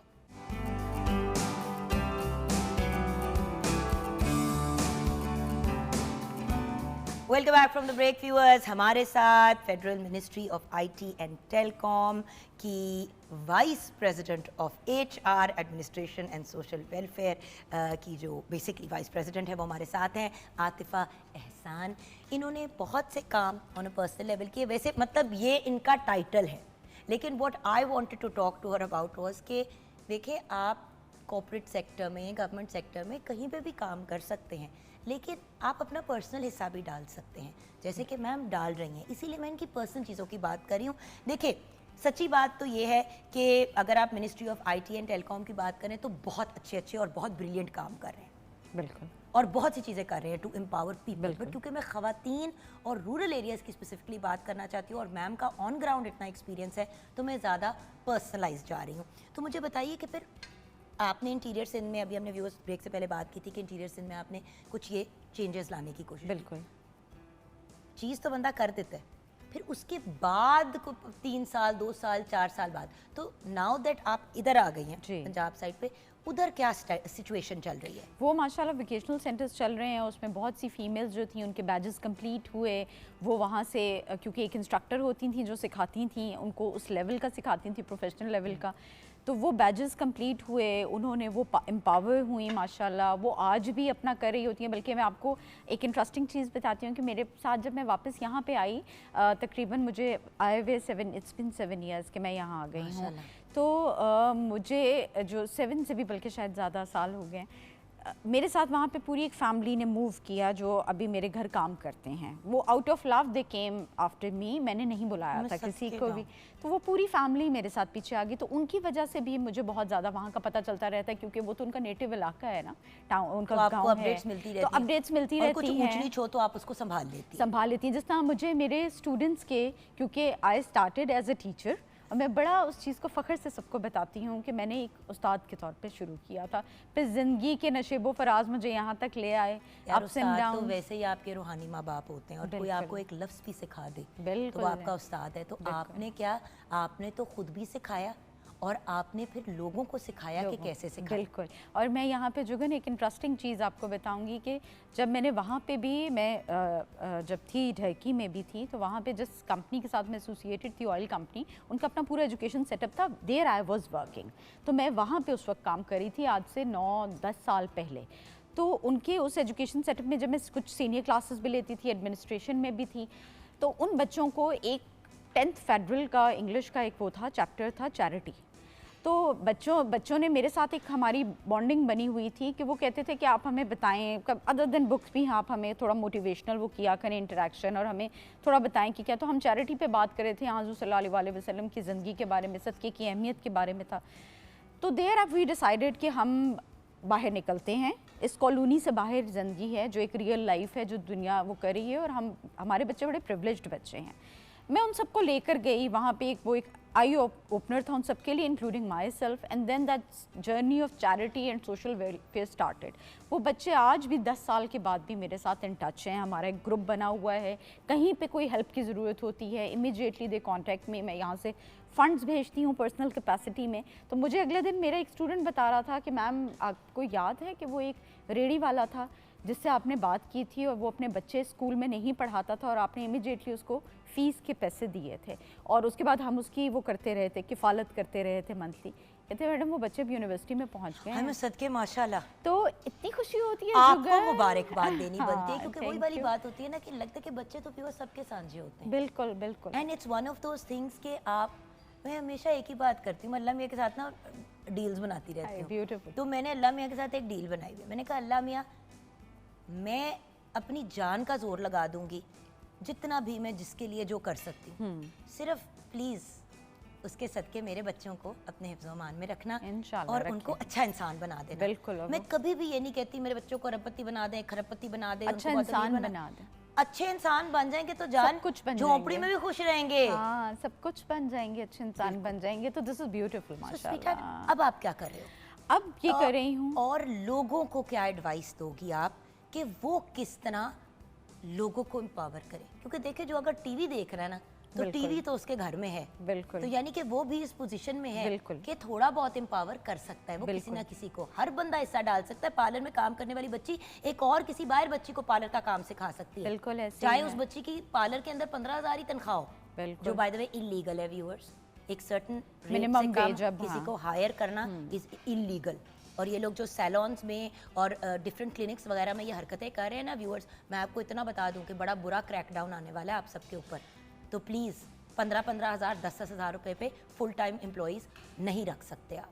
सॉरी, ये बात भी कहनी नहीं जरूरी नहीं, आपने बहुत अच्छी ये भी बात तो एक की ज्यादती है, है बिल्कुल ज्यादती है और ये हो रही है। सो व्हाट टू अच्छा, अब इसमें ये है जुगन के एक तो हम अपने जो फाउंडेशन है वो इटसेल्फ हम उस लेवल पे भी काम कर रहे हैं।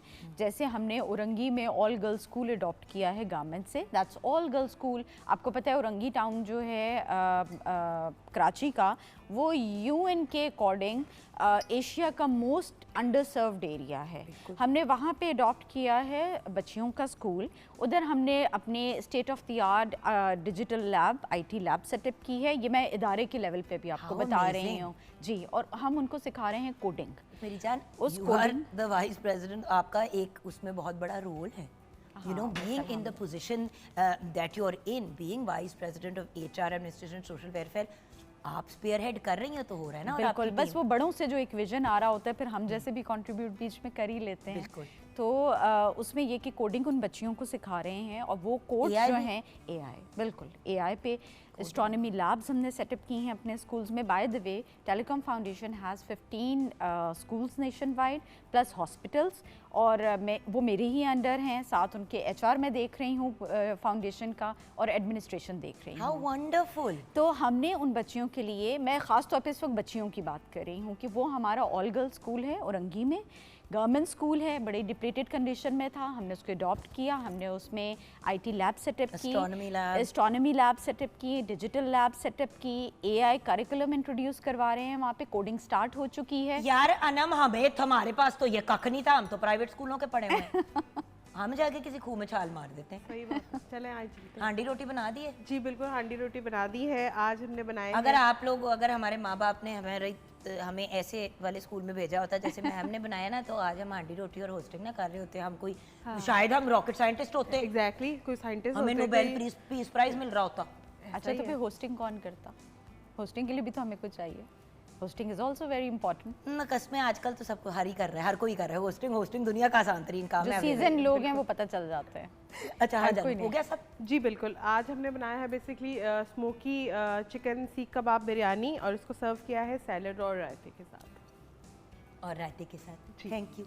लवाजमात इनकी बड़ी ज़रूरी होती हैं। अच्छा मुझे बताएं पर्सनल स्केल पे अब जी। आप क्या कर रही हैं? अच्छा, पर्सनल स्केल पे जो कि I know it's sounding more like a profile interview, but the point is कि आपके बारे में आतिफा जी मैंने एक तो तारीफ़ भी आपकी बहुत सुनी थी, and then interestingly enough telecom foundation भी बहुत पॉजिटिव काम कर रही थी। बिल्कुल। तो मेरी जनरली भी बड़ी ख्वाहिश थी कि आपसे मुलाकात करके थोड़ा सा उसको भी हाईलाइट करें, आई एम क्योंकि देखिए हम्बल्ड इदारों में जो लोग होते हैं वो हीरोज़ होते हैं, ऐसे ही है, और वही फिर किंग मेकर्स होते हैं और ख़ुद भी किंग्स होते ऐसे हैं ही या है। क्वींस होती हैं। ऐसे ही है। So personally now what you do? पहले तो थैंक यू वेरी मच, मैं आई एम रियली हम्बल्ड कि आपने इतनी प्यारी बातें की हैं।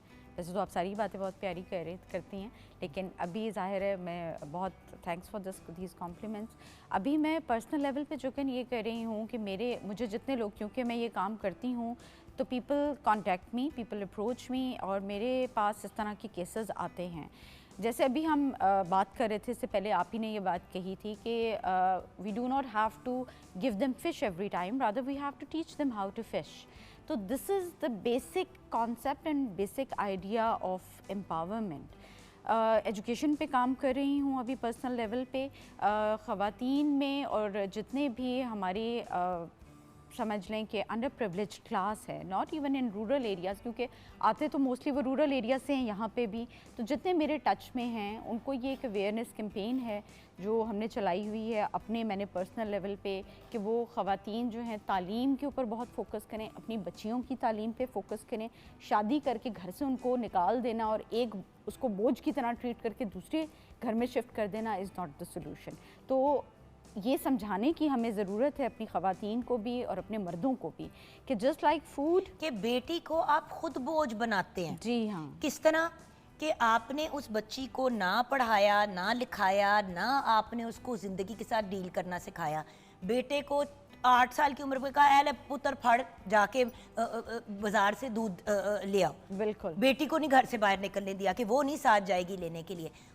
आप इतना ज़्यादा बच्चियों को, वो जो कहते हैं ना कि जैसे कोई एलियन नहीं होता, उस तरह करके बंद करके रख देते हैं। बिल्कुल। जब वो बेचारियां घरों से बाहर निकलती हैं उनको ये नहीं समझ आती कि वो आ रही हैं कि वो जा रही हैं। और अल्लाह ना करे अगर गलत ऐसी जगह पे शादी हो जाए या खुदा न खास्ता मियाँ की डेथ हो जाए या उन पे जिम्मेदारी पड़ जाए, फिर वो बिल्कुल मजबूर और लाचार होती है। आप खुद उनको मजबूर बना के फिर बिल्कुल। कहते हैं कि हमारी मजबूरी। भाई आपने उनको मजबूर क्यों बनाया? हम उनको एक इस तरह के इन्वायरमेंट के अंदर रिस्ट्रिक्ट कर रहे हैं कि ना हम उनको एक्सपोजर दे रहे हैं, ना हम उनको बढ़ने दे रहे हैं, और हम उनको फोर्स कर रहे हैं कि वो एक बोझ बने। और उसके साथ साथ आतिफा जी एक बड़ी इम्पॉर्टेंट बात है याद रखनी जो हम लोग भूल जाते हैं कि बुरा वक्त कभी बता के नहीं आता। बिल्कुल बिल्कुल। And you should dig your well before your thirsty. प्यास लगने से पहले कुआं खोद लेंगे ना तो मौके पे स्ट्रेस नहीं आएगी।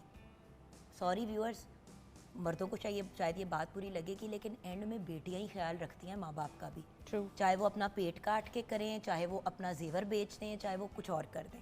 सो मेरा पॉइंट ये है कि बेटा बेटी दोनों को एम्पावर करो। दोनों को करो। ट्रांसजेंडर भी अगर आपका बच्चा है तो doesn't matter, empower all your children, all genders, ताकि सब आगे बढ़ के अपना ख्याल रख सकें। बिल्कुल। आपका पैगाम मेरी जान हमारे व्यूअर्स के लिए? मेरा पैगाम यही है अपने तमाम ख़वातीन के लिए, तमाम भाइयों के लिए, इस माशरे के मर्दों के लिए भी और औरतों के लिए भी, कि देखें empowerment comes with education. Number 1, अपनी औलाद को एजुकेट करें, दिस इज़ वेरी इंपॉर्टेंट। चाहे उससे आपने नौकरी करानी है नहीं करानी, आप उसको एजुकेट करें।